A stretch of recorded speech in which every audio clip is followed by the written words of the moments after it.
ਮੁੱਕਦੀ ਗੱਲ 'ਚ ਅੱਜ ਬਾਰੀ किसान मजदूर संघर्ष समिति के सूबा जनरल सकत्तर सरवण सिंह पंधेर दी। पंजाब तो इलावा तो कितने इन्ना बड़ा अंदोलन चल ही नहीं रहा, बाकी किसानों की तो इन्नी ज़्यादा सपोर्ट है ही नहीं, बाकी स्टेट्स भी नहीं है और ये सेंट्रल गवर्नमेंट भी कह रही है कि पंजाब तो इलावा होर किथे भी इस चीज़ का विरोध नहीं हो रहा। नहीं, ऐ नहीं कह सकते। हरियाणा साडे नालों वध लड़ रहा, हरियाणा में ओपोजिशन सरकार आ, उन्हां ते जिवें खट्टर सरकार ने उन्होंने कहते तुहानूं पिपली च रैली नहीं करन देनी, उन्हां ते लाठीचार्ज किया, फिर खट्टर सरकार गोडियां परने होकर रैली करन दिंदी आ, ठीक है। तो इस करके भी उत्थे अंदोलन साडे नालों भी तेज आ, पर उन्होंने लागू डांग दे जोर नाल दिखन नहीं दे रहे। तुसीं कह लो, तुसीं कदे अपना करनाटका की रिपोर्ट पढ़ाओ, करनाटका च बहुत बड़े मजारे आ रहे, बेशक उत्थों दी खबरां साडे तक नहीं पहुंच रही। जे प्राइम मिनिस्टर कल नूं पंजाब च आके किसानां नूं समझाउण चाहण और एक रैली करना चाहण ते तुहानूं की लगदा है कि वो बैटर उपराला होएगा? नहीं, देखो वो तो कोशिशां कर रहे, प्राइम मिनिस्टर वड्डी पोस्ट ने, जो कुछ बोलते ने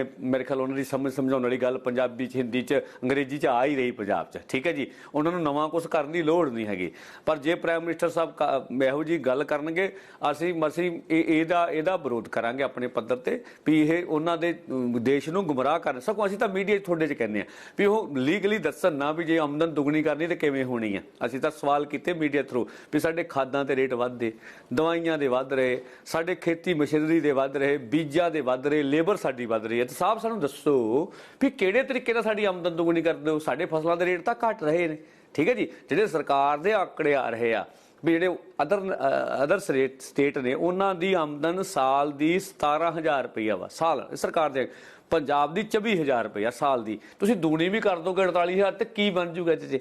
ਤੇ ਉਹਨਾਂ ਕਦੀ ਪ੍ਰਾਈਮ ਮਿਨਿਸਟਰ ਸਾਹਿਬ ਨੇ ਇਹਨਾਂ ਨੂੰ ਤੱਥਾਂ ਦੇ ਆਧਾਰ ਤੇ ਨਹੀਂ ਸਾਨੂੰ ਦੱਸਿਆ। ਅਸੀਂ ਤਾਂ ਕਹਿੰਦੇ ਤੁਹਾਡੇ ਤੁਸੀਂ ਕਿਉਂ ਇਨਵਾਈਟ ਨਹੀਂ ਕਰਦੇ ਬੀਜੇਪੀ ਨੂੰ? ਕਹੋ ਕਿ ਪ੍ਰਾਈਮ ਮਿਨਿਸਟਰ ਦੀ ਰੈਲੀ ਕਰਾਉਣ, ਇੱਥੇ ਸਮਝਾਉਣ, ਤੁਸੀਂ ਕਿਉਂ ਵਿਰੋਧ? ਅਸੀਂ ਕਿਉਂ ਕਹੀਏ ਰੈਲੀ ਕਰੀਏ? ਅਸੀਂ ਤਾਂ ਕਹਾਂਗੇ ਸਾਡੇ ਨਾਲ ਗੱਲ ਕਰ ਲਓ, ਗੱਲ ਕਰਕੇ ਸਾਡੇ ਨਾਲ ਸਮਝਾਓ, ਸਾਨੂੰ ਮੀਟਿੰਗ ਸੱਦ ਕੇ ਸਮਝਾ ਦਿਓ। ਕੱਲੇ ਮੈਂ ਕਿਹਾ ਤੁਹਾਡੇ ਚੈਨਲ ਤੇ ਬੇਨਤੀ ਕਰਦਾ ਵੀ ਕੋਈ ਉਹਨਾਂ ਦੇ ਬਹਿ ਜਾਣ ਬੰਦੇ ਤੇ ਅਸੀਂ ਕੱਲੀ ਗੱਲ ਤੇ ਡਿਬੇਟ ਕਰ ਲੈਂਦੇ ਵੀ ਉਹ ਦੱਸ ਦੇਣ ਚੰਗਾ ਤਾਂ ਅਸੀਂ ਬੁਰਾ ਪੱਖ ਤੇ ਲੋਕ ਤੈਅ ਕਰ ਲੈਣ ਵੀ ਕੀ ਚੰਗਾ ਤੇ ਕੀ ਮਾੜਾ। ਸਾਨੂੰ ਕੌਨਫੀਡੈਂਸ ਆ ਵੀ ਜੇ ਸਾਡੇ ਕੋਲ ਕੋਈ ਬੰਦੇ ਆਉਣਗੇ ਅਸੀਂ ਉਹਨਾਂ ਨੂੰ ਜਿਹੜੇ ਸਾਡੇ ਤੱਕ ਅੱਜ ਤੱਕ ਗਏ ਨੇ ਆਫ ਟਰੈਕ ਉਹ ਮੰਨਦੇ ਨਹੀਂ ਵੀ ਤੁਹਾਡੀ ਗੱਲ ਠੀਕ ਹੈ। ਤੁਸੀਂ ਇਹ ਕਹਿਣਾ ਚਾਹੁੰਦੇ ਹੋ ਕਿ ਜਾਂ ਤਾਂ ਸਰਕਾਰ ਇਹ ਸਾਬਤ ਕਰ ਦਵੇ ਕਿ ਇਹ ਕਾਨੂੰਨ ਕਿਵੇਂ ਸਾਡੇ ਲਈ ਬਿਹਤਰ ਹੈਗਾ, ਜਾਂ ਫਿਰ ਸਾਡੀ ਗੱਲ ਸੁਣ ਲਵੇ, ਬਿਲਕੁਲ, ਜਾਂ ਸਾਡੀ ਮੰਨ ਲਵੇ ਵੀ ਅਸੀਂ ਇਹਨੂੰ ਜੇ ਗਲਤ ਦੱਸ ਰਹੇ ਤਾਂ ਸਾਡੇ ਕੋਲ ਤੱਥ ਨੇ, ਅਸੀਂ ਬੇਦਲੀਲੇ ਨਹੀਂ ਹੈਗੇ।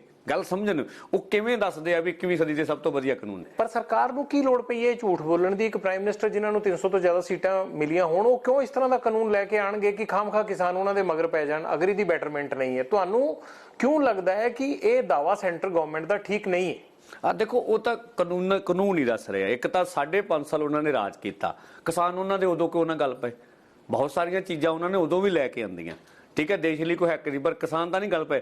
हाँ, जदों किसानों के विरोध कोई चीज़ आ गई तो फिर ही उन्होंने कहा ना। असीं तो एक दलील थोड़े सामने देने भी, वो कहते भी जो प्राइवेट पार्टनरशिप आऊगी तो यह देश का विकास होगा, किसान की आमदन बढ़ू। कोई दुनिया च एक एग्जाम्पल प्रधानमंत्री जिस दिन कोई चैनल दे दे भी जिथे कारपोरेट कराने गए आ उन्होंने कित्थे जाके लोगों के विकास लिए आह काम करता, कोई एग्जाम्पल लैके आउण साडे सामने तो असीं मान लीए, ठीक है। हाँ, जिथे भी कारपोरेट कराने गए आ किसान कोले घट कीमतों ना अनाज खरीदना ते आपदा मुनाफा रख के शहर नूं ते मजदूर नूं बेचना वा। इहदी एग्जाम्पल तुसीं वेख लो, उन्होंने 3 स्टेट रहे ने, महाराष्ट्र भी उन्होंने को रहा, पहलों MP भी उन्होंने को रहा ते गुजरात भी रहा। गुजरात का गंढा तो 50 पैसे विकदा, 2 रुपये विकदा पिछले 47 सालों तो आंकड़े कट के, तो सानू 100 रुपये मिलता। दस देना भी प्राइवेट पार्टनरशिप किवें लोगों का विकास कर सकती? साडी बासमती प्राइवेट खेतर च विकदी है, वो रुल गई यार की। हुण जे बाकी फसलां जिहड़ियां प्राइवेट खेतर दे विच विक रहीआं ने वो रुल रहीआं ने। कल्ली प्रोक्योरमेंट कणक ते झोने दी 6% है पूरे देश च, 94% जिहड़ी आ प्राइवेट खेतर दे विच आ। जे प्राइवेट खेतर वाले किसानां दीआं किते कोठियां पै गईआं, उन्हां दे सिर करजा नहीं हैगा, वो खुदकुशियां नहीं कर रहे, असीं प्रधानमंत्री दी गल मान लांगे, साडे नाल उन्हां दा मंदा हाल है। सो ये गल्लां सानूं जिहड़ियां गल्लां कह रहे सानूं तत्थां दे आधार ते जां जमीनी हकीकतां नाल छुंहदियां नहीं हैगियां, तां विरोध करदे। कोई भी प्राइम मिनिस्टर खामखा पंगा क्यों लेगा इस गल दा? फिर हाँ, शायद प्राइम मिनिस्टर पूरा कसूर ना, नीतियां ते 32 साल दी सारियां पार्टियां लागू कीतियां, शायद अमरीका, यूरोप ते विश्व भर संस्था दी नीतियां उहदी बांह मरोड़ के बैठियां ने ते अंबानी अडानी होनी बांह मरोड़ के बैठे आ भी भारत दी मंदी नूं साडे हवाले करो, क्योंकि उन्हां ने जिहड़ा पक्का माल आ भारत दा बाजारां ते तां कब्जा लै गए। कल्ली खेती सैक्टर में जिहड़े भारत दे आर्थिक सोमे ने, चाहे वह कोला होवे वो भी लै गए, रेल वो खिंच के लै गए, ਪੈਟਰੋਲੀਅਮ ਹੋਊ, ਉਹ ਭਾਰਤ ਦੇ ਖੇਤੀ ਸੈਕਟਰ ਜਿਹੜੇ ਭਾਰਤ ਦੇ ਆਰਥਿਕ ਸੋਮੇ ਨੇ ਉਹ ਬਚਿਆ। ਕੱਚਾ ਮਾਲ ਅਸੀਂ ਪੈਦਾ ਕਰਦੇ, ਕੱਚਾ ਮਾਲ ਤੇ ਕਬਜ਼ਾ ਲੈਣਾ ਚਾਹੁੰਦੇ ਨੇ ਜਿਹੜੇ ਬਹੁਰਾਸ਼ਟਰੀ ਕੰਪਨੀਆਂ ਦੇ ਨੇ। ਇਸ ਕਰਕੇ ਦਬਾਅ ਪਾ ਕੇ ਪ੍ਰਧਾਨ ਮੰਤਰੀ ਤੇ ਇਹ ਸਾਰਾ ਕੁਝ ਕਰਾਇਆ ਜਾ ਰਿਹਾ। ਤੁਹਾਨੂੰ ਲੱਗਦਾ ਹੈ ਕਿ 300 ਸੀਟਾਂ ਤੋਂ ਜ਼ਿਆਦਾ ਜਿੱਤਣ ਵਾਲਾ ਕੋਈ ਵੀ ਇੱਕ ਨੇਤਾ ਜਿਹੜਾ ਹੈ ਉਹ ਪ੍ਰਾਈਮ ਮਿਨਿਸਟਰ ਬਣ ਕੇ ਦਬਾਅ ਥੱਲੇ ਆ ਜਾਏਗਾ 4 ਕੰਪਨੀਆਂ ਦੇ? ਬਿਲਕੁਲ, ਕਿਉਂ ਨਹੀਂ, ਕਿਉਂਕਿ ਜਿੱਤਿਆ ਹੀ ਉਹਨਾਂ ਦਾ ਕਹਿਣਾ, ਜਿਹੜੇ ਸਾਡੇ ਆ ਵੀ ਉਹੀ ਆ। ਜੇ ਤੁਸੀਂ ਵੇਖੋ ਜਿਹੜੀਆਂ ਕੰਪਨੀਆਂ, ਵੋਟਾਂ ਤਾਂ ਲੋਕ ਪਾਉਂਦੇ ਆ, ਕੋਈ 4 ਕੰਪਨੀਆਂ ਪਾ ਕੇ ਥੋੜਾ ਬਣਾ ਦਿੰਦੀਆਂ। ਐ ਨਹੀਂ ਹੁੰਦਾ। ਵੋਟਾਂ ਵਿੱਚ ਜਿੰਨਾ ਪੈਸਾ ਵਰਤਿਆ ਜਾਂਦਾ, ਵੋਟਾਂ ਵਿੱਚ ਜਿੰਨਾ ਪ੍ਰਚਾਰ ਮਾਧਿਅਮਾਂ ਦਾ ਹੱਥ ਹੁੰਦਾ ਵੇ, ਸਾਡੇ ਸਾਹਮਣੇ ਜਿਹੜੀ ਕੰਪਨੀ ਨੇ ਬਰਾਕ ਓਬਾਮਾ ਜੀ ਦੀ ਕੰਪੇਨ ਦੇ ਵਿੱਚ ਪੈਸੇ ਲਾਏ, ਉਹ ਕੰਪਨੀ ਨੇ ਮੋਦੀ ਜੀ ਦੇ ਕੰਪੇਨ ਵਿੱਚ ਪੈਸੇ ਲਾਏ ਆ। ਇਹ ਓਪਨਲੀ ਆਉਂਦਾ ਰਿਹਾ। ਤੇ ਇਸ ਕਰਕੇ ਜਿਵੇਂ ਕਾਰਪੋਰੇਟ ਘਰਾਣਿਆਂ ਦਾ ਮੀਡੀਆ ਤੇ ਕਬਜ਼ਾ ਵਾ, ਗਲਬਾ ਵਾ, ਉਹ ਜਿਹੜੀ ਚੀਜ਼ ਚਾਹਣ ਮਾਨਸਿਕ ਰੂਪ ਵਿੱਚ ਉਹ ਮਨਾ ਸਕਦੇ ਆ, ਕਹਿ ਸਕਦੇ ਆ। ਤੇ ਜਿਹੜੀਆਂ ਇਲੈਕਸ਼ਨਾਂ ਉਹ ਵੀ ਬਾਹੂਬਲ ਨਾਲ ਜਿੱਤੀਆਂ ਜਾਂਦੀਆਂ, ਉਹ ਲੋਕਾਂ ਦੀ ਸੱਚਾਈ ਚੋਂ ਨਹੀਂ ਜਿੱਤੀਆਂ ਜਾਂਦੀਆਂ ਵੀ ਲੋਕ ਸਹੀ। ਤੁਹਾਨੂੰ ਲੱਗਦਾ ਤੁਹਾਡੀ ਇਹ ਲਹਿਰ ਇਸ ਸਾਰੇ ਸਿਸਟਮ ਨੂੰ ਬਦਲ ਦੇਗੀ? ਫਿਰ ਕਾਰਪੋਰੇਟ ਘਰਾਣੇ ਉਹਨਾਂ ਨੂੰ ਫੰਡਿੰਗ ਨਹੀਂ ਕਰਨਗੇ, ਫਿਰ ਬਾਹੂਬਲੀ ਇਲੈਕਸ਼ਨਾਂ 'ਚ ਨਹੀਂ ਆਣਗੇ? ਹਾਂ ਠੀਕ ਆ, ਸਾਡੀ ਲਹਿਰ ਦੇ ਸਾਹਮਣੇ ਹਜ਼ਾਰਾਂ ਸਮੱਸਿਆਵਾਂ ਨੇ। ਇਹ ਗੱਲਾਂ ਕਰਨੀਆਂ ਤਾਂ ਸੌਖੀਆਂ, ਪਕਾਉਣੀਆਂ ਬਹੁਤ ਔਖੀਆਂ। ਹਾਂ ਇਹ ਕਹਿੰਦੇ ਵੀ ਇਹ ਅਸੰਭਵ ਨਹੀਂ ਹੈਗਾ ਜੇ ਲੱਗੇ ਰਹਿਣ, ਲੋਕ ਸਾਥ ਦੇਣ। ਲੋਕਾਂ ਲਹਿਰ ਨੂੰ ਕਿੰਨਾ ਕੁ ਲੰਬਾ ਖਿੱਚ ਲੋਗੇ ਤੁਸੀਂ? ਜਿੰਨਾ ਚ ਸਾਡੀ ਜ਼ਿੰਦਗੀ ਉਹਨਾਂ ਚ ਤਾਂ ਖਿੱਚਾਂਗੇ, ਆਸਾਵਾਦੀ ਜਿੰਨਾ ਚ ਸਾਡੀ ਜ਼ਿੰਦਗੀ। ਅਗਰ ਮੰਨ ਲਓ ਸਰਕਾਰ ਫੇਰ ਵੀ ਨਹੀਂ ਮੰਨਦੀ, ਫੇਰ ਕੀ ਕਰੋਗੇ? ਦੇਖੋ ਇਹ ਤਾਂ ਆਉਣ ਵਾਲੇ ਜਨਰੇਸ਼ਨ ਹੈ ਸਾਡੀ ਵੇਖ ਰਹੀ ਹੈ। ਤੁਹਾਡਾ ਫਾਈਨਲ ਗੋਲ ਵੀ ਹੋਏਗਾ ਨਾ ਵੀ ਕਿਵੇਂ ਅੱਗੇ ਵਧਣਾ ਹੈ, ਜਾਂ ਤੁਸੀਂ ਸਟੈਪ ਬਾਈ ਸਟੈਪ ਅੱਗੇ ਵਧ ਰਹੇ ਹੋ? ਸਟੈਪ ਬਾਈ ਸਟੈਪ ਅੱਗੇ ਵਧੇ। ਜਿਹੜੇ ਵਿਚਾਰ ਆ ਉਹ ਅੱਗੇ ਵਧਦੇ ਆ। ਮਨੁੱਖ ਜੀਂਦਾ ਰਹੇ ਚਾਹੇ ਨਾ ਜੀਂਦਾ ਰਹੇ, ਉਹਦੇ ਵਿਚਾਰ ਜੀਂਦੇ ਰਹਿੰਦੇ ਆ।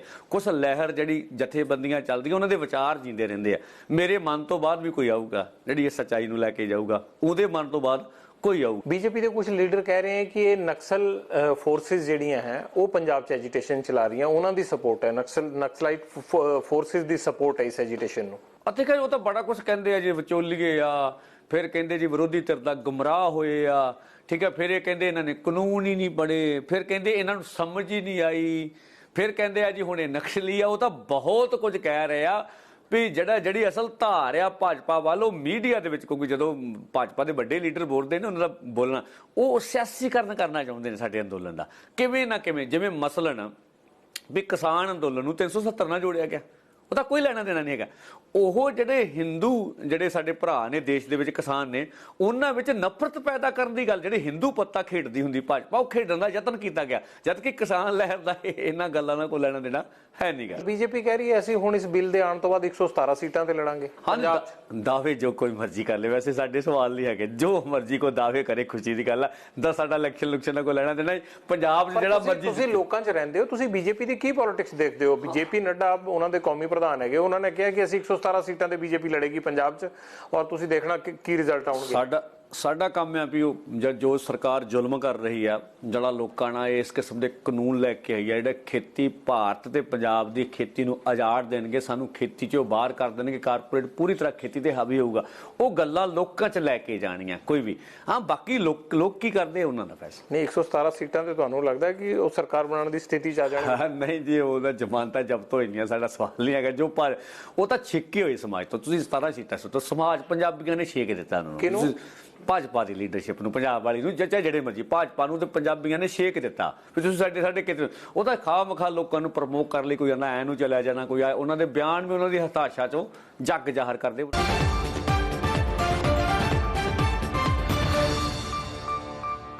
ਮਨਜੀਤ ਸਿੰਘ ਧਨੇਰ ਕਿਸਾਨ ਲੀਡਰ ਨੇ, ਤੇ ਅੱਜ ਕੱਲ ਪੰਜਾਬ 'ਚ ਫਾਰਮਰ ਬਿਲਸ ਨੂੰ ਲੈ ਕੇ ਜਿਹੜਾ ਅੰਦੋਲਨ ਚੱਲ ਰਿਹਾ ਹੈ ਮਾਲਵਾ 'ਚ, ਉਸ ਅੰਦੋਲਨ ਨੂੰ ਲੀਡ ਕਰਨ ਲਈ ਮਨਜੀਤ ਸਿੰਘ ਧਨੇਰ ਦਾ ਵੱਡਾ ਰੋਲ ਹੈ। ਧਨੇਰ ਸਾਹਿਬ ਸਾਡੇ ਨਾਲ ਮੌਜੂਦ ਨੇ। ਧਨੇਰ ਸਾਹਿਬ, ਮੋਦੀ ਸਾਹਿਬ ਕਹਿ ਰਹੇ ਹੈ ਕਿ ਇਹਦੇ ਨਾਲ ਕਿਸਾਨ ਨੂੰ ਵਿਚੌਲੀਏ ਤੋਂ ਆਜ਼ਾਦੀ ਮਿਲੇਗੀ, ਇਹਨਾਂ ਬਿੱਲਾਂ ਦੇ ਆਉਣ ਨਾਲ ਕਿਸਾਨ ਦੀ ਜ਼ਿੰਦਗੀ ਬਦਲ ਜਾਏਗੀ, ਇਹਨਾਂ ਬਿੱਲਾਂ ਦਾ ਕਿਸਾਨ ਨੂੰ ਸਿੱਧਾ ਫਾਇਦਾ ਹੋਏਗਾ, ਉਹਦੀ ਇਨਕਮ ਦੁੱਗਣੀ ਹੋ ਜਾਏਗੀ। ਤੁਹਾਨੂੰ ਇਹ ਸਭ ਕਿਉਂ ਨਹੀਂ ਲੱਗਦਾ?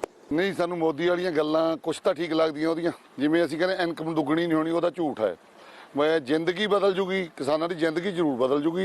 ਇਹ ਜਿਹੜੀ ਬਾਦਾ ਹੈ ਤੋਂ ਬਦਤਰ ਹੋ ਜੂਗੀ। ਉਹ ਕਿਵੇਂ? ਉਹ ਮਤਲਬ ਜਿਵੇਂ ਮੰਨ ਲਓ ਸੌਖੀ ਜਿਹੀ ਉਦਾਹਰਣ ਆਪਾਂ ਲੱਭੀਏ ਵੀ ਅੱਜ ਇਹ ਕਹਿੰਦੇ ਵੀ ਅਸੀਂ MSP ਤੋੜਦੀ ਨਹੀਂ, ਠੀਕ ਹੈ MSP ਰੱਖ ਲੈਣਗੇ। MSP ਰੱਖ ਲਈ, ਪਰ MSP ਤੇ ਖਰੀਦ ਹੋਣੀ ਨਹੀਂ। ਜਦੋਂ ਖਰੀਦ ਨਾ ਹੋਈ, ਜਿਵੇਂ ਹੁਣ ਤੁਸੀਂ ਦੇਖੋ ਵੀ ਮੱਕੀ ਦਾ ਰੇਟ 1850 ਕੁਆਂਟਲ ਦਾ, 600 ਤੋਂ ਲਾ ਕੇ 900 1200, ਮੈਂ ਹੁਣ 1200 ਨੂੰ ਮੱਕੀ ਲਈ ਹੈ ਸੁੱਕੀ, ਕਿਉਂਕਿ ਉਹ ਸਰਕਾਰੀ ਖਰੀਦ ਹੈ ਨਹੀਂ। ਇਦਾਂ ਹੀ ਨਰਮੇ ਕਪਾਹ ਦੀ ਆ, ਉਹਦਾ ਮੁੱਲ ਤਾਂ ਮੇਰੇ ਖਿਆਲ 56-5700 ਵੱਜਿਆ ਹੋਇਆ ਤੇ 41-4200 ਨੂੰ ਖਰੀਦੀ ਜਾ ਰਹੀ ਆ। 72 ਤਾਂ ਜ਼ਿੰਦਗੀ ਹੋਊਗੀ ਨਾ, ਕਿਸਾਨੀ ਪਹਿਲਾਂ ਹੀ ਘਾਟੇ 'ਚ ਆ। ਜਦੋਂ ਮਤਲਬ ਕਣਕ ਝੋਨਾ ਵੀ ਮਤਲਬ ਇਸ ਪੂਰੇ ਰੇਟ ਤੇ ਸਰਕਾਰ ਨੇ ਖਰੀਦਣਾ ਬੰਦ ਕਰਤਾ ਤਾਂ ਵਪਾਰੀਆਂ ਨੇ ਤਾਂ ਉਹੀ ਫਿਰ ਬਿਹਾਰ ਵਾਂਗੂ 1200 ਨੂੰ 1000 ਨੂੰ ਉਹ ਖਰੀਦਣ ਦੀ ਖੁੱਲ੍ਹ ਹੋ ਜੂਗੀ। ਐਮਐਸਪੀ ਦਾ ਇਤਰਾਜ਼ ਹੈ ਤੁਹਾਨੂੰ ਜਾਂ ਕੋਈ ਹੋਰ ਗੱਲ ਤੇ ਵੀ? ਸਰਕਾਰੀ ਖਰੀਦ ਦਾ ਸਾਨੂੰ ਐਮਐਸਪੀ ਦੇ ਨਾਲ ਜਿਹੜੀ ਸਵਾਮੀਨਾਥਨ ਦੀ ਰਿਪੋਰਟ ਹੈ ਉਹਨੂੰ ਲਾਗੂ ਕਰਕੇ ਤੇ ਸਰਕਾਰੀ ਖਰੀਦ ਦੀ ਗਾਰੰਟੀ ਹੋਣੀ ਚਾਹੀਦੀ। ਸਰਕਾਰ ਤਾਂ ਇਹੀ ਕਹਿ ਰਹੀ ਹੈ ਕਿ ਇਹ ਸਵਾਮੀਨਾਥਨ ਰਿਪੋਰਟ ਦੀ ਜਿਹੜੀ ਰਿਕਮੈਂਡੇਸ਼ਨ ਸੀਗੀ ਉਹਦੇ ਮੱਦੇਨਜ਼ਰ ਇਹ ਬਿੱਲ ਪਾਸ ਕੀਤੇ ਗਏ ਹੈ, ਉਹੀ ਇੰਪਲੀਮੈਂਟ ਕਰ ਰਹੇ ਹੈ। ਇਹ ਮੋਦੀ ਦੀ ਸਵਾਮੀਨਾਥਨ ਵਾਲੀ ਰਿਪੋਰਟ ਹੈ, ਜਿਹੜੀ ਕਿਸਾਨਾਂ ਵਾਲੀ ਉਹ ਨਹੀਂ ਹੋਈ ਲਾਗੂ ਜੀ। ਅਗਰ ਐਮਐਸਪੀ ਅਸੀਂ ਲਈਏ, ਐਮਐਸਪੀ ਤੋਂ ਇਲਾਵਾ ਤੁਹਾਨੂੰ ਹੋਰ ਵੀ ਇਤਰਾਜ਼ ਹੈ ਕਿ ਆ ਵੀ ਨਹੀਂ ਹੋਣੇ ਚਾਹੀਦੇ, ਐਗਰੀਮੈਂਟ 'ਚ ਆ ਸ਼ਰਤਾਂ ਵੀ ਨਹੀਂ ਹੋਣੀਆਂ ਚਾਹੀਦੀਆਂ, ਜਾਂ ਸਿਰਫ ਇਹ ਹੈ ਕਿ ਜੇ ਸਰਕਾਰ ਉਹਨੂੰ ਐਮਐਸਪੀ ਨੂੰ ਵਿੱਚ ਸ਼ਾਮਲ ਕਰ ਲਵੇ, ਲਿਖ ਦਵੇ ਕਿ ਕਿਸ ਤਰ੍ਹਾਂ ਇਹਨੂੰ ਰੈਗੂਲੇਟ ਕਰਨਾ ਹੈ ਤੇ ਤੁਹਾਡੀ ਤਸੱਲੀ ਹੋ ਜਾਂਦੀ ਹੈ? ਨਹੀਂ, ਐਮਐਸਪੀ ਦਾ ਸਰਕਾਰ ਹੁਣ ਵੀ ਕਹਿੰਦੀ ਹੈ ਵੀ ਅਸੀਂ ਤੋੜਦੇ ਹੀ ਨਹੀਂ। ਸਾਡਾ ਰੌਲਾ ਹੈਗਾ ਸਰਕਾਰੀ ਪੂਰੀ ਖਰੀਦ ਦਾ। ਜਿਹੜਾ ਕੰਡਕਟ ਵਾਲੀ ਗੱਲ ਕਰਦੇ ਹੋ ਤੁਸੀਂ, ਇਹ ਵੀ ਕੰਪਨੀਆਂ ਦਾ ਝੂਠਾ ਹੋਊਗਾ। ਦੇਖੋ ਇੱਥੇ ਪਹਿਲਾਂ ਟਮਾਟਰਾਂ ਦਾ ਕੰਟੈਕਟ ਹੋਇਆ ਸੀ, ਮੈਂ ਦੇਖਿਆ ਖੇਤ ਪਹਿਲਾਂ ਟਮਾਟਰਾਂ ਦੇ ਖੇਤ ਭਰੇ ਹੁੰਦੇ ਸੀ ਤੇ ਮਗਰੋਂ ਲੋਕ ਫਿਰ ਟਮਾਟਰ ਲਾਉਣੋਂ ਕਿਉਂ ਹਟ ਗਏ? ਜੇ ਪ੍ਰਾਈਵੇਟ ਕੰਪਨੀਆਂ ਇੰਨਾ ਹੀ ਕਿਸਾਨਾਂ ਨੂੰ ਮੁਨਾਫਾ ਦਿੰਦੀਆਂ ਸੀ, ਮਤਲਬ ਬਦਲਵੀਆਂ ਫਸਲਾਂ ਦਾ ਉਹਨਾਂ ਨੇ ਸੱਦਾ ਦਿੱਤਾ ਸੀ ਨਾ। ਅੱਜ ਆਲੂ ਉਤਪਾਦਕ ਨੇ ਕੰਪਨੀਆਂ ਕੀ ਮਤਲਬ ਕਰਦੀਆਂ ਉਹਦੇ 'ਚ, ਹੁਣ ਜਿਵੇਂ ਉਹ ਲਵਾਉਂਦੀਆਂ ਉਹਨਾਂ ਨੂੰ ਬਹਾਨਾ ਹੀ ਹੁੰਦਾ ਜਦੋਂ ਮਤਲਬ ਛੱਡਣਾ, ਇਹ ਆਲੂ ਜੀ ਲੰਮਾ ਹੋ ਗਿਆ, ਇਹ ਗੋਲ ਨਹੀਂ ਹੋਇਆ। ਇਹ ਵੀ ਜ਼ਿੰਮੇਵਾਰੀ ਕਿਸਾਨ ਦੀ ਆ ਵੀ ਧਰਤੀ 'ਚ ਵੜ ਕੇ ਉਹਨਾਂ ਨੂੰ ਸਾਈਜ਼ ਕਰੇ। ਯਾਨੀ ਕਹਿਣ ਤੋਂ ਭਾਵ ਕਿਸਾਨੀ ਤਾਂ ਕੋਈ ਉਹਨਾਂ ਨੂੰ ਬਹਾਨਾ ਚਾਹੀਦਾ ਸਾਡਾ ਭਾਅ ਘਟਾਉਣ ਦਾ ਤੇ ਲੁੱਟ ਕਰਨ ਦਾ। ਜਦੋਂ ਇਹ ਕਰਨਗੀਆਂ, ਹੁਣ ਗੰਨੇ ਵਾਲਾ, ਹੁਣ ਗੰਨੇ ਦੀ ਨਾਲ ਹੁੰਦੀ ਹੈ ਵੀ ਪੇਮੈਂਟ ਮਤਲਬ 15 ਦਿਨਾਂ ਬਾਅਦ ਕਰਦੇ ਆ। ਵੀਰ ਜੀ ਤੁਸੀਂ ਮੈਨੂੰ ਦੱਸੋ ਵੀ 2-2 ਸਾਲ ਦੀ ਗੰਨੇ ਦੀ ਪੇਮੈਂਟ ਖੜੀ ਨਹੀਂ। ਇਹ ਸੈਂਪਲ ਦਿੰਦਾ ਨਹੀਂ ਸਾਨੂੰ, ਆਉਣ ਵਾਲਾ ਭਵਿੱਖ ਦੱਸੀ ਜਾਂਦਾ। ਤੁਹਾਨੂੰ ਕੋਈ ਜਥੇਬੰਦੀ ਨਹੀਂ ਚੱਕ ਰਹੀ, ਵੈਸੇ ਕੋਈ ਪਾਰਟੀ ਨਹੀਂ ਚੱਕ ਰਹੀ ਤੁਹਾਨੂੰ, ਨਾ ਕਾਂਗਰਸ ਨਾ ਅਕਾਲੀ ਦਲ? ਤੁਸੀਂ ਆਪਣੇ ਹੱਕਾਂ ਲਈ ਲੜ ਰਹੇ ਹੋ, ਇਹ ਗੱਲ ਦਾਅਵੇ ਨਾਲ ਕਹਿੰਦੇ ਹੋ ਤੁਸੀਂ? ਅਸੀਂ ਆਪਦੇ ਹੱਕਾਂ ਲਈ ਲੜ ਰਹੇ ਹਾਂ। ਸਾਡੇ ਕੋਲੇ ਕਾਂਗਰਸੀ ਕਿਸਾਨ ਵੀ ਆ, ਸਾਡੇ ਕੋਲੇ ਅਕਾਲੀ ਦਲ ਵਾਲੇ ਕਿਸਾਨ ਵੀ ਆ, ਸਾਡੇ ਕੋਲੇ ਆਪ ਵਾਲਿਆਂ ਦੇ ਕਿਸਾਨ ਵੀ ਆ, ਸਾਡੇ ਕੋਲੇ ਕਾਮਰੇਡ ਵਾਲੇ ਕਿਸਾਨ ਵੀ ਆ।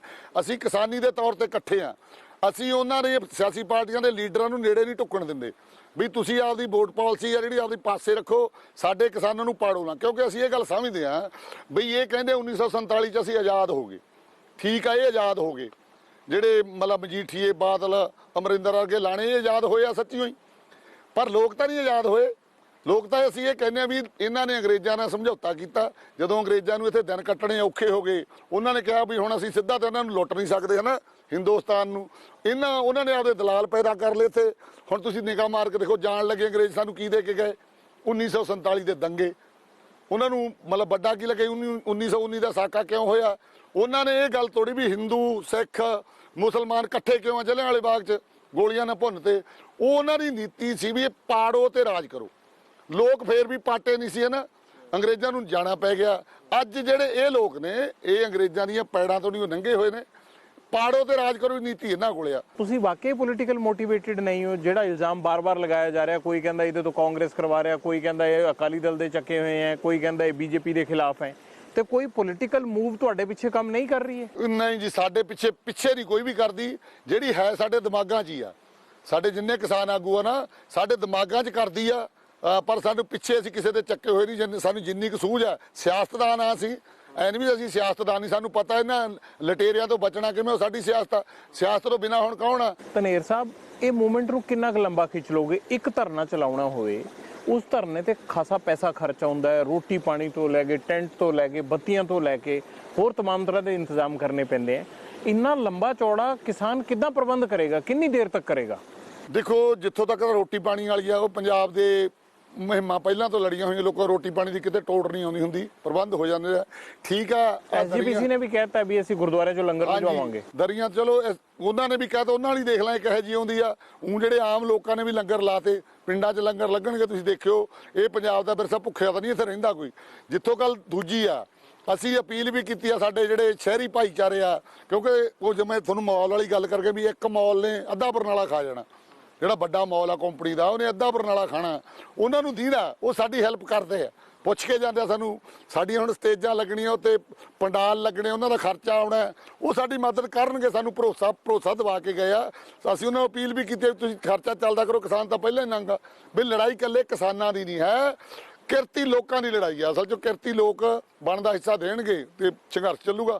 ਜੇ ਕੋਈ ਸਮੱਸਿਆ ਆਊਗੀ ਫਿਰ ਸਿਰ ਜੋੜਾਂਗੇ, ਫਿਰ ਕੋਈ ਸਕੀਮ ਲੱਭ ਲਾਂਗੇ। ਪੈਸੇ ਦੇ ਦਿੰਦੇ ਆ ਲੋਕੀ, ਲੇਕਿਨ ਬਾਕੀ ਤਬਕੇ ਦੇ ਲੋਕ ਤੁਹਾਡੀ ਮਦਦ ਕਰ ਰਹੇ ਆ। ਮਦਦ ਕਰਨਾ ਉਹਦੇ। ਇਹ ਤਾਂ ਸੈਂਟਰ ਸਰਕਾਰ ਵੀ ਕਹਿੰਦੀ ਹੈ, ਪ੍ਰਾਈਮ ਮਿਨਿਸਟਰ ਨਰਿੰਦਰ ਮੋਦੀ ਵੀ ਕਹਿੰਦੇ ਆ ਕਿ ਜੈ ਜਵਾਨ ਜੈ ਕਿਸਾਨ, ਤੇ ਤੁਹਾਨੂੰ ਲੱਗਦਾ ਨਹੀਂ ਕਿ ਕਿਸਾਨ ਦੀ ਜੈ ਹੋ ਰਹੀ ਹੈ?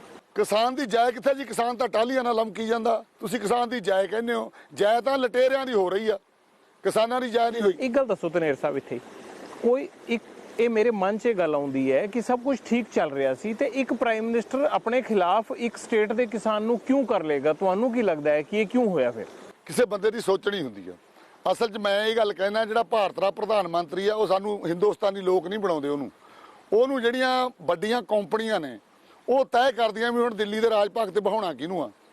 ਲੋਕ ਤਾਂ ਇੱਥੇ ਮਤਲਬ ਹੱਫਲੇ ਰਹਿੰਦੇ, ਅਸੀਂ ਤਾਂ ਇੱਕ ਦੂਜੇ ਦੀਆਂ ਪੱਗਾਂ ਲਾ ਦਿੰਦੇ ਆ ਉਦੋਂ ਵੋਟਾਂ ਵੇਲੇ। ਮੈਨੂੰ ਤੁਸੀਂ ਦੱਸੋ, ਅਰੁਣ ਜੇਤਲੀ ਸੀ ਜਿਹੜਾ, ਇਹ ਅੰਮ੍ਰਿਤਸਰ ਤੋਂ ਲੋਕਾਂ ਨੇ ਖਾਨੀ 4 ਲੱਖ ਵੋਟ ਤੇ ਹਰਾਤਾ ਸੀ। ਹੁਣ ਲੋਕਾਂ ਨੇ ਤਾਂ ਹਰਾਤਾ ਵੀਰ ਜੀ, ਉਹ ਫਿਰ 5 ਸਾਲ ਸਾਡੇ ਖਜ਼ਾਨੇ ਦਾ ਮੂੰਹ ਕੋ ਫੜੀ ਰੱਖਿਆ ਉਹਨੇ ਹਿੰਦੁਸਤਾਨ ਦੇ ਦਾ। 1 ਲੱਖ ਵੋਟ ਤੋਂ ਹਾਰਿਆ ਸੀ। ਚਲੋ ਕਿੰਨੇ ਤੇ ਹਾਰ ਗਿਆ, ਮਤਲਬ ਹਾਰਿਆ ਹੋਇਆ ਬੰਦਾ ਸਾਡੇ ਤੇ 5 ਸਾਲ ਰਾਜ ਕਰ ਗਿਆ। ਹੁਣ ਮਨਮੋਹਨ ਸਿੰਘ ਮੌਂਟੇ ਕਾਲੂਵਾਲੀਆ, ਉਹ 10 ਸਾਲ ਸਾਡੇ ਤੇ ਰਾਜ ਕਰ ਗਏ। ਉਹਦੇ ਕੋਲੇ ਖਜ਼ਾਨਾ ਸੀ, ਉਹ ਯੋਜਨਾ ਕਮਿਸ਼ਨ ਦਾ ਜਿਹੜਾ ਲਾਣੇਦਾਰ ਸੀ ਸਾਡੇ ਭਾਰਤ ਦਾ ਉਹ, ਤੇ ਇਹ ਪ੍ਰਧਾਨ ਮੰਤਰੀ। ਇਹ ਮੈਨੂੰ ਤਾਂ ਪਤਾ ਨਹੀਂ ਵੀ ਵੋਟ, ਮੈਂ ਤਾਂ ਨਹੀਂ ਕਹਿੰਦਾ ਇਹਨਾਂ ਨੇ ਕਿਤੇ ਵੋਟਾਂ ਲਈਆਂ, ਕਿਉਂਕਿ ਇਹਨਾਂ ਕੋਲੇ ਬੰਦ ਮੋਰੀ ਹੈਗੀ ਕੰਪਨੀਆਂ ਕੋਲੇ। ਇੱਕ ਇਹਨਾਂ ਨੂੰ ਇੰਨੀ ਅਕਲ ਨਹੀਂ ਵੀ ਇਹ ਚੰਗੇ 10 ਬੰਦੇ ਜਿਤਾ ਵੀ ਲੈਣਗੇ, ਉਹ ਨੇੜੇ ਨਹੀਂ ਲੱਗਣ ਦੇਣਗੇ, ਸਿੰਘਾਂ 'ਚ ਮਾਰਨਗੇ ਇਹਨਾਂ ਨੇ। ਉਹਨਾਂ ਕੋਲੇ ਕਾਨੂੰਨੀ ਤੌਰ ਤੇ ਚੋਰ ਮੋਰੀਆਂ ਨੇ, ਉਹਨਾਂ 'ਚ ਆਪਦੇ ਬੰਦੇ ਫਿੱਟ ਕਰ ਲੈਣੀਆਂ ਕੰਪਨੀਆਂ। ਹੁਣ ਕੰਪਨੀਆਂ ਦੇ ਬਜਟ ਆ ਭਾਰਤ ਨੂੰ ਵੱਡੇ ਵੱਡੇ ਆ, ਉਹ ਕੰਪਨੀਆਂ ਖੁੱਲ੍ਹਾ ਪੈਸਾ ਖਰਚ ਕੇ ਵੋਟ ਸਿਸਟਮ ਆਪਦਾ ਲੋਕਾਂ ਨੂੰ ਚੁੰਗਣੀ ਦੇ ਕੇ, ਉਹ ਜੇ ਚੁੰਗਣੀ ਵੋਟਾਂ ਵਾਲੀ ਪਹਿਲਾਂ ਜਿਵੇਂ ਆਪਣੇ ਹੁੰਦੀ ਸੀ, ਕਹਾਵਤ ਹੁੰਦੀ ਸੀ ਵੀ ਜਦੋਂ ਬੱਚਾ ਰੋਂਦਾ ਉਦੋਂ ਉਹਦੇ ਮੂੰਹ 'ਚ ਚੁੰਗਣੀ ਪਾ ਦਿੰਦੀ ਦੁੱਧ ਵਾਲੀ। ਹੁਣ ਤਾਂ ਸਾਡੇ ਮਤਲਬ ਇੰਨਾ ਤੇਜ਼ੀ ਆ ਗਈ, ਠੱਗੀ ਐਡੀ ਆ ਗਈ, ਜਾਣੀ ਬੱਚਾ ਲੱਤਾਂ ਮਾਰਦਾ ਉਹਦੇ ਮੂੰਹ 'ਚ ਕੱਲੀ ਚੁੰਗਣੀ ਪਾ ਦੇ, ਉਹਦੇ ਮਗਰ ਬੋਤਲ ਦੁੱਧ ਵਾਲੀ ਹੈ ਹੀ ਨਹੀਂ। ਇਹ ਵੋਟਾਂ ਇਹੋ ਜਿਹੀਆਂ।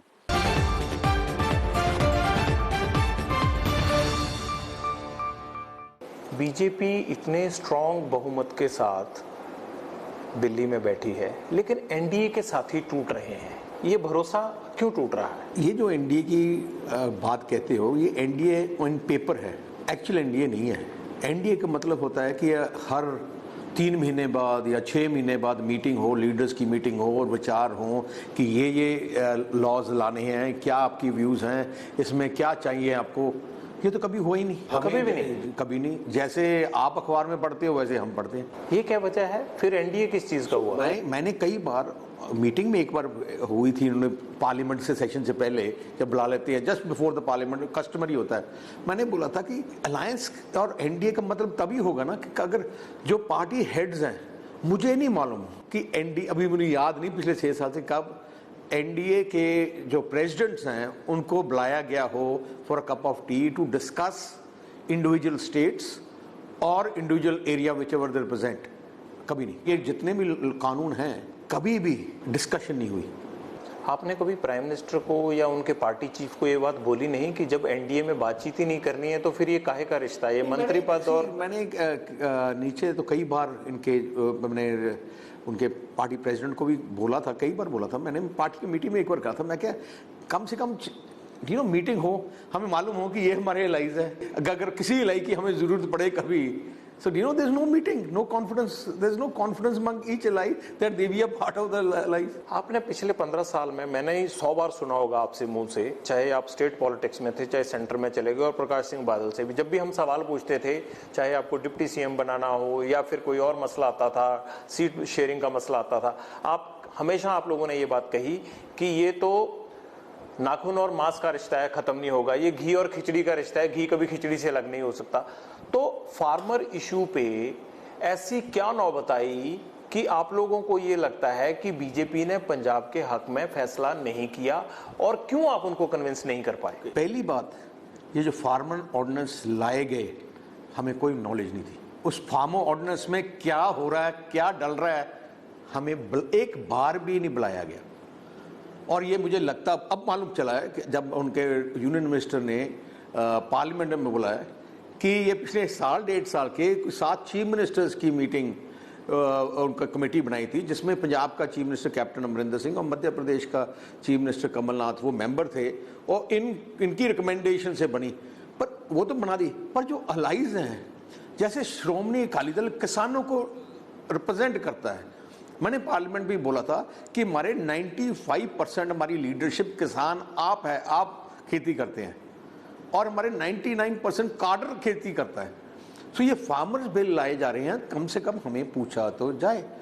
और जब कैबिनेट में आया, हमारी मंत्री हरसिमरत कौर बादल ने उसी टाइम ऑब्जेक्ट किया कि जी आप ये इशू ला रहे हैं, इसमें मैं तो अभी देख रही हूँ कि ये चीज़ें हैं, इसको डेफर की कर दीजिए कि इससे कम से कम कंसल्टेशन हो जाए, स्टेक होल्डर्स की कंसल्टेशन हो जाए।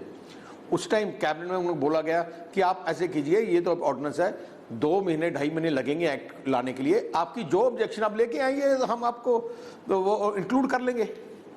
सो हमने चला ओके, और आपने देखा होगा कि आपने दिया, वो आपने दिए अपने सुझाव दिए उसमें कि ये ऐड होना चाहिए। आपने जब कैबिनेट के बाद 2 महीने थे, मैं हर किसान यूनियन से मेरी बात हुई, आप जो एक्सपर्ट थे उनसे बात हुई, मैंने आपकी, मैंने काडर के बात की, किसानों से बात की, और जो उनकी एप्रीहेंशंस है मैंने कम से कम 3 या 4 लेटर्स वहाँ लिखी, और मैंने यूनियन मिनिस्टर्स के डिफरेंट लेवल्स पे बात की। मैंने बीजेपी प्रेसिडेंट के भी से बात की कि ये पंजाब के किसान को ये शंका है, एमएसपी खत्म हो जाएगी, एमएसपी में परचेज खत्म हो जाएगी। प्राइम मिनिस्टर अभी भी कह रहे हैं कि एमएसपी रहेगी, आपकी मंडियां रहेंगी, तो आप और किसान उन पे यकीन क्यों नहीं कर रहा? आपको शक क्या है? आज प्राइम मिनिस्टर ये हैं, कल प्राइम मिनिस्टर और होगा। एक बोलने से बात नहीं बनती। फिर ये कानून क्या बनते हैं, पार्लियामेंट में एक्ट क्यों बनते हैं?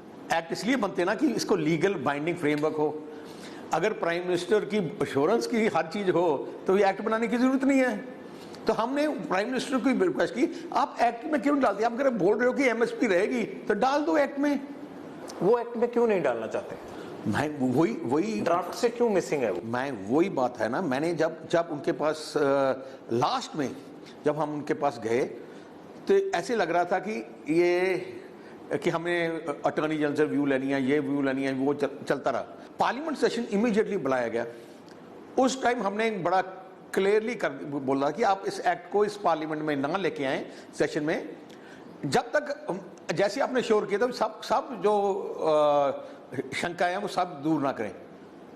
पर पार्लियामेंट सेशन भी हो गया, और अगले दिन हमें जब एक दिन हमें मालूम चला कि जो पार्लियामेंट का एजेंडा है उसमें एक्ट भी आ गया। फिर भी हमने लास्ट मिनट ट्राई की कि क्योंकि हमारी अलायंस बहुत पुरानी है, ये रिश्ते ऐसे टूटते नहीं हैं। सो हमने लास्ट मिनट ये भी ट्राई किया कि आप ऐसे कीजिए, आप ले आए एक्ट में, पर इसको पार्लियामेंट कमेटी में भेज दें। पार्लियामेंट कमेटी की वो सब पार्टी की पार्लियामेंट कमेटी बन जाए, वो किसानों, पूरे देश के किसानों को बात करे, और जो देश के किसान चाहते हैं इनकॉर्पोरेट कर लें। और ये पहली केस नहीं होगा, हजारों केस पार्लियामेंट कमेटी में जाते हैं, पर उन्हें पार्लियामेंट कमेटी भी नहीं भेजा।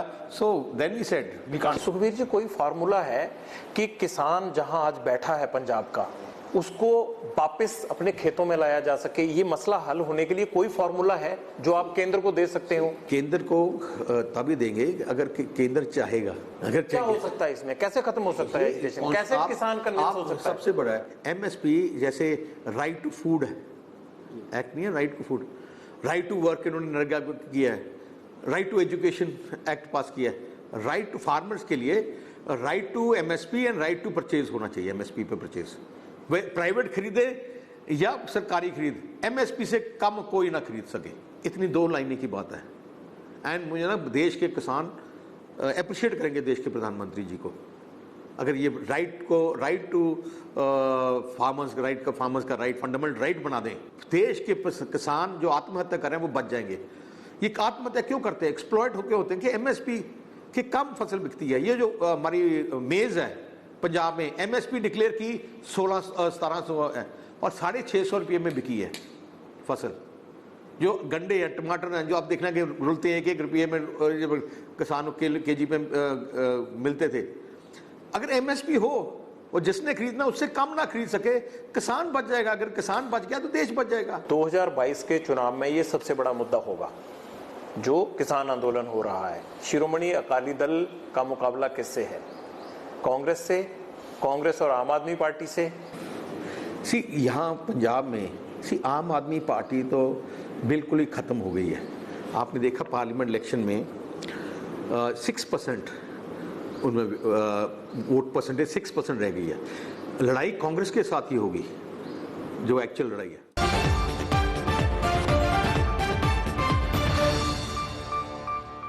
ਤੁਹਾਨੂੰ ਲੱਗਦਾ ਨਹੀਂ ਕਿ ਬੀਜੇਪੀ ਦੀ ਹਾਈ ਕਮਾਂਡ ਨੇ ਜਾਂ ਬੀਜੇਪੀ ਦੀ ਸੈਂਟਰਲ ਲੀਡਰਸ਼ਿਪ ਨੇ ਥੋੜੀ ਦੇਰੀ ਕਰਤੀ, ਮਸਲਾ ਹੁਣ ਰਾਇਤਾ ਜ਼ਿਆਦਾ ਫੈਲ ਗਿਆ? ਨਹੀਂ, ਕੋਈ ਦੇਰੀ ਨਹੀਂ ਕੀਤੀ ਜੀ। ਦੇਰੀ ਦਾ ਮਤਲਬ ਜਿਸ ਦਿਨ ਸੰਘਰਸ਼ ਜਾਰੂ ਉਸੇ ਦਿਨ ਸਾਡੀ ਅਸ਼ਵਨੀ ਸ਼ਰਮਾ ਜੀ ਨੇ ਕਮੇਟੀ ਬਣਾਤੀ ਸੀ ਸਾਨੂੰ ਗੱਲਬਾਤ ਕਰਨੇ। ਜਦੋਂ ਇਹ ਕਹਿੰਦੇ ਅਸੀਂ ਕਿਸੇ ਪਾਰਟੀ ਨਾਲ ਗੱਲ ਨਹੀਂ ਕਰਨੀ ਤਦੋਂ ਅਸੀਂ ਕੋਈ ਧੱਕੇ ਨਾਲ ਤਾਂ ਗੱਲ ਕਰ ਨਹੀਂ ਸਕਦੇ। ਲੇਕਿਨ ਪਾਰਟੀ ਦੀ ਤਰਫ ਤੋਂ ਜੋ ਬਿਆਨ ਆਏ ਬਿਹਾਰ ਇਲੈਕਸ਼ਨ 'ਚ, ਉਹ ਗੱਲ ਕਰਨ ਵਾਲੀ ਨੌਬਤ ਤਾਂ ਰਹੀ ਨਹੀਂ। ਨਹੀਂ, ਕੀ ਬਿਆਨ ਹੈ ਜੀ? ਬਿਆਨ ਪਹਿਲਾਂ ਇਹ ਆਇਆ, ਜੇਪੀ ਨੱਡਾ ਦਾ ਬਿਆਨ ਆਂਦਾ ਹੈ ਕਿ ਅਸੀਂ ਤਾਂ 117 ਦੀਆਂ 117 ਸੀਟਾਂ ਜਿੱਤਾਂਗੇ। ਤੁਸੀਂ ਹੁਣ ਸਾਹਮਣੇ ਬੈਠੇ ਹੋ, ਤੁਸੀਂ ਦੱਸੋ ਕਿ ਅੱਜ ਪੰਜਾਬ 'ਚ ਬੀਜੇਪੀ ਲਈ 117 ਦੀਆਂ 117 ਸੀਟਾਂ ਜਿੱਤਣ ਵਾਲਾ ਮਾਹੌਲ ਹੈ? ਦੇਖੋ, ਜਿੱਤਣਾ ਹਾਰਨਾ ਇਹ ਤਾਂ ਬਾਤ ਦੀ ਗੱਲ ਹੈ ਜੀ।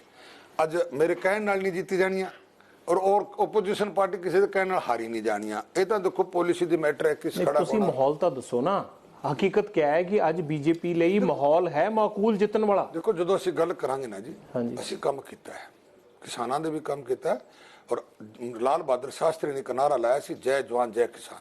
ਸਾਡੇ ਦੇਸ਼ ਦੇ ਪ੍ਰਧਾਨ ਮੰਤਰੀ ਨੇ ਬਹੁਤ ਕੰਮ ਕੀਤੇ ਨੇ। ਅੱਜ ਕਿਸਾਨ ਸੜਕਾਂ ਤੇ ਕਿਉਂ ਬੈਠਾ? ਕਿਸਾਨਾਂ ਦੇ ਵੀ ਕੀਤਾ ਕੰਮ। ਜੇ ਗਲਤਫਹਿਮੀ ਜਿਹੜੀ ਹੈ, ਦੇਖੋ ਉਹਨਾਂ ਨੇ ਅੱਛੇ ਕਰਕੇ ਬਣਾ, ਇਹ ਬੁਰਾ। ਜਦੋਂ ਟ੍ਰੈਬਲ ਟਾਕ ਹੋਏਗੀ ਗੱਲ, ਉਹ ਕਹਿੰਦੇ ਅਸੀਂ ਕਿਸਾਨ ਦਾ ਭਲਾ ਚਾਹੁੰਦੇ ਆ, ਇਹਦੇ ਵਿੱਚ ਉਹਨਾਂ ਕੋਈ ਮਨਾ ਨਹੀਂ ਕੀਤਾ, ਕੋਈ ਆਈਡੀਅਲ ਨੀਤੀ ਨਹੀਂ ਹੈ। ਜੈਣੀ ਸਾਹਿਬ, ਮੈਂ ਤੁਹਾਨੂੰ ਕਹਿ ਰਿਹਾ ਕਿ ਤੁਸੀਂ ਇਹ ਕੋਟ ਪਾ ਲਓ, ਤੁਹਾਨੂੰ ਠੰਡ ਨਹੀਂ ਲੱਗੇਗੀ। ਤੁਸੀਂ ਮੈਨੂੰ ਕਹਿ ਰਹੇ ਹੋ ਕਿ ਤੇਰਾ ਕੋਟ ਪਾ ਕੇ ਤਾਂ ਮੈਂ ਬੁਖਾਰ ਨਾਲ ਹੀ ਮਰ ਜਾਊਂਗਾ, ਤੇ ਮੈਂ ਫਿਰ ਵੀ ਧੱਕੇ ਨਾਲ ਤੁਹਾਨੂੰ ਦੇ ਦੂੰ। ਅਗਰ ਇਹ ਸਥਿਤੀ ਬਣੀ ਹੈ ਤਾਂ ਸਪਸ਼ਟ ਕੌਣ ਕਰੇਗਾ? ਦੇਖੋ, ਗੱਲ ਹੈ, ਇਹ ਕਾਨੂੰਨ ਜਿਹੜਾ ਬਣਿਆ ਇਹ ਕੋਈ ਖਾਲੀ ਪੰਜਾਬ ਵਾਸਤੇ ਨਹੀਂ ਬਣਿਆ। ਦੇਸ਼ ਦੇ ਵਿੱਚ 28 ਸੂਬੇ ਨੇ, 28 ਸੂਬਿਆਂ ਵਾਸਤੇ ਹੈ, ਪੂਰੇ ਭਾਰਤ ਦੇਸ਼ ਦੇ ਕਿਸਾਨਾਂ ਵਾਸਤੇ ਕਾਨੂੰਨ ਹੈ। ਬਾਕੀ ਸੂਬਿਆਂ ਤੇ ਕੋਈ ਗੱਲ ਨਹੀਂ ਹੈਗੀ, ਪੰਜਾਬ ਦੇ ਵਿੱਚ ਹੈ। ਸਪਸ਼ਟ ਅਸੀਂ ਕਹੀ ਜਾਂਦੇ ਹਾਂ, ਸਪਸ਼ਟ ਸਾਡੇ ਇਹਨਾਂ ਨੇ ਕਿਹਾ MSP ਦੀ ਗੱਲ ਕੀਤੀ। ਪਹਿਲਾਂ ਜਦੋਂ ਸੁਖਬੀਰ ਜੀ ਸਾਡੇ ਨਾਲ ਸੀ, MSP ਦੀ ਸਾਨੂੰ ਰਿਟਰਨ ਦੇ ਦਿਓ, ਉਹਨਾਂ ਨੇ ਰਿਟਰਨ ਦੇਤਾ। ਤੁਸੀਂ ਡਰਾਫਟ 'ਚ ਇੱਕ ਲਾਈਨ ਸ਼ਾਮਿਲ ਕਰਾਓ, ਮੈਂ ਕਹਿੰਦਾ ਸਾਰਾ ਐਜੀਟੇਸ਼ਨ ਹੀ ਖਤਮ ਹੋ ਜਾਏਗਾ। ਕਾਨੂੰਨ ਦੇ ਵਿੱਚ ਕਹਿੰਦੇ, ਕਾਨੂੰਨ ਦੇ ਵਿੱਚ ਨਾ ਮੈਂ ਉਹੀ ਕਹਿ ਰਿਹਾ, ਹੈ। ਨਹੀਂ, ਮੈਂ ਇਹ ਕਹਿ ਰਿਹਾ ਕਿ ਅਗਰ MSP ਆਪਾਂ ਖਤਮ ਹੀ ਨਹੀਂ ਕਰਨੀ ਔਰ ਕਿਸਾਨ ਨੂੰ ਇਹ ਵਹਿਮ ਹੈ ਕਿ ਇਹ ਡਰਾਫਟ ਦਾ ਹਿੱਸਾ ਨਹੀਂ ਹੈ ਕਾਨੂੰਨ ਦੇ, ਤਾਂ ਤੁਸੀਂ ਸ਼ਾਮਿਲ ਕਰ ਲਓ। ਦੇਖੋ ਜੀ, ਵਹਿਮ ਦਾ ਤਾਂ ਕੋਈ ਇਲਾਜ ਹੀ ਨਹੀਂ ਹੈ। ਵਹਿਮ ਦਾ ਕੋਈ ਡਾਕਟਰ ਕੋਲ ਇਲਾਜ ਨਹੀਂ ਹੈ। ਅੱਛਾ, ਕਹੋ ਜੀ ਬੰਦ ਹੋ ਜਾਊ, ਇਲਾਜ ਹੈ ਜੈਣੀ ਸਾਹਿਬ। ਮੈਂ ਕਹਿੰਦਾ ਤੁਸੀਂ ਸ਼ਾਮਿਲ ਕਰ ਦਿਓ, ਇਹਨਾਂ ਦਾ ਆਪੇ ਹੀ ਵਹਿਮ ਖਤਮ ਹੋ ਜਾਊਗਾ। ਥੋੜੀ ਜਿਹੀ ਗੱਲ ਦੱਸਣਾ ਚਾਹੁੰਦਾ, 6 ਸਾਲ ਤੋਂ ਮੋਦੀ ਸਾਹਿਬ ਦੀ ਸਰਕਾਰ ਹੈ, ਬੰਦ ਤਾਂ ਨਹੀਂ ਹੋਈ, ਅੱਜ ਵੀ ਚੱਲ ਰਹੀ ਹੈ। ਪਾਰਲੀਮੈਂਟ ਮੋਦੀ ਸਾਹਿਬ ਨੇ ਬੋਲਦੇ ਹੋ ਕਹਿੰਦੇ ਵੀ MSP ਬੰਦ ਨਹੀਂ ਕਰਾਂਗੇ। ਅਸੀਂ ਸਾਰੇ ਜਿੰਨੇ ਸਾਡੇ ਕੰਮ ਕਰਨ ਵਾਲੇ ਵਰਕਰ ਹੈ, ਸਾਡੇ ਲੀਡਰ, ਸਾਰਿਆਂ ਨੇ ਕਹਿੰਦਾ ਜਦੋਂ ਤੱਕ मोदी सरकार रहेगी, भारतीय जनता पार्टी से MSP बंद नहीं होगी और रिटर्न भी देने को आया। प्राइम मिनिस्टर कह चुके हैं कि देश अपने फैसलों से पीछे नहीं हटेगा। देश अपने फैसलों से पीछे नहीं हटेगा और जो इसमें कमी है वो ठीक करेगा। ये भी तो बोला है, हम बोल रहे हैं, राजनाथ जी कल बात उधरों किसान कह रहे हैं कि असि पीछे नहीं हटांगे। ये तो डेडलॉक आ गया ना। पहले दिन तो गल करने तैयार, पहले दिन तो हाक मार रहे हैं, आज जो गल फिर तुसी ये कहंदे हो कि किसान जिद्दी है, ये गल नहीं करना चाहते। इन्होंने किहड़ा इलेक्शन लड़ना। मैं एक गल सुनो, मैं कोई अपने लफ्ज़ तो है, मैं मुकानी है, बधानी नहीं। मैं ना पैर फड़ के भी कहना आज मुकाइए। 117 सीटां ते जितने वाला माहौल है। 117 सीटां जिहड़ियां ना जी, पहले लोकां दे दिल जितांगे। जे लोकां दे दिल जीतांगे फिर 117 जीतांगे, जे लोकां दे दिल ना जीते तो फिर दो भी ना जीतांगे। बीजेपी प्रेसिडेंट ने बिना दिल जिते किदां कहता कि 117 ही जीतांगे। ये तो होर अग च की बन वाला आस है, ਅਸੀਂ दिल जीतांगे, ਇਹ ਕਿਸਾਨਾਂ ਦੇ ਕਰਕੇ जीतांगे। और बोलो आ मीटिंग ਹੋਣ ਤਾਂ ਦਿਓ, ਤੁਸੀਂ ਦੇਖੋ ਸਭ ਸਹੀ ਕਰਾਂਗੇ। ਸਾਡੇ ਕੋਲ ਬਹੁਤ ਕੁਝ ਹੈ ਕਰਨ ਨੂੰ, ਇਹ ਗੱਲ ਨਹੀਂ ਹੈ। ਕਿਸਾਨਾਂ ਨੂੰ ਦੇਣ ਨੂੰ ਅਸੀਂ ਚਾਹੁੰਦੇ ਆ, ਕਿਸਾਨ ਦਾ ਹਿੱਤ ਚਾਹੁੰਦੇ ਆ। ਅਗਰ ਸਾਡੀ ਨੀਤ ਖਰਾਬ ਹੋਵੇ ਫਿਰ ਦੂਜੀ ਗੱਲ ਹੈ, ਨੀਤ ਸਾਫ਼ ਹੈ ਸਾਡੀ। ਕਿਸਾਨ ਕਿਉਂ ਡਾਊਟ ਕਰ ਰਿਹਾ? ਫਿਰ ਡਾਊਟ ਤਾਂ ਸਕਦਾ ਤਾਂ ਕੋਈ ਡਾਕਟਰ, ਕਿਸੇ ਡਾਕਟਰ ਕੋਲ ਵੀ ਇਲਾਜ ਨਹੀਂ ਹੈ। ਜਦੋਂ ਕੋਲ ਜਾਏਂਗੇ ਬੈਠਾਂਗੇ ਗੱਲ ਹੋ ਜੂਗੀ। ਜਿਆਣੀ ਸਾਹਿਬ, ਤੁਸੀਂ ਕਿਸੇ ਧਰਨੇ 'ਚ ਜਾ ਕੇ ਲੋਕਾਂ ਨੂੰ ਮਿਲਣ ਦੀ ਕੋਸ਼ਿਸ਼ ਨਹੀਂ ਕੀਤੀ? ਜਦੋਂ ਕਹਿੰਦੇ ਸਾਡੇ ਵਿੱਚ ਆਓ ਹੀ ਨਾ, ਜ਼ਰੂਰੀ ਗਾਣਾ ਸੁਣਨੀ ਹੈ, ਦੱਸੋ ਮੈਨੂੰ ਸਵਾਦ ਆਉਂਦਾ ਉੱਥੇ ਜਾ ਕੇ। ਜਦੋਂ ਇੱਕ ਅਸੀਂ ਟਸਲ ਜ਼ਰੂਰੀ ਬਣਾਣੀ ਹੈ, ਅਸੀਂ ਕਹਿੰਦੇ ਤਾਂ ਕਿਆ ਗਾਲਾਂ ਕੱਢਦੇ ਹੋ? ਗਾਲਾਂ ਪੂਰੀ ਕੱਢਦੇ ਹੋ, ਤੁਸੀਂ ਨਹੀਂ ਦੇਖਦੇ। ਤੁਸੀਂ ਕਿਸਾਨਾਂ ਦੇ ਦੋੜੀ ਹੱਕ ਦੇ ਬਿੱਲ 'ਚ ਕਰਕੇ ਦੇਖੋਗਾ, ਦੜੀ ਦੀ ਤੁਹਾਨੂੰ ਗਾਲਾਂ ਨਾ ਆਣ ਤਾਂ ਮੈਂ ਬੈਠਾ ਇੱਥੇ, ਇਹ ਗੱਲ ਥੋੜੀ ਹੈ।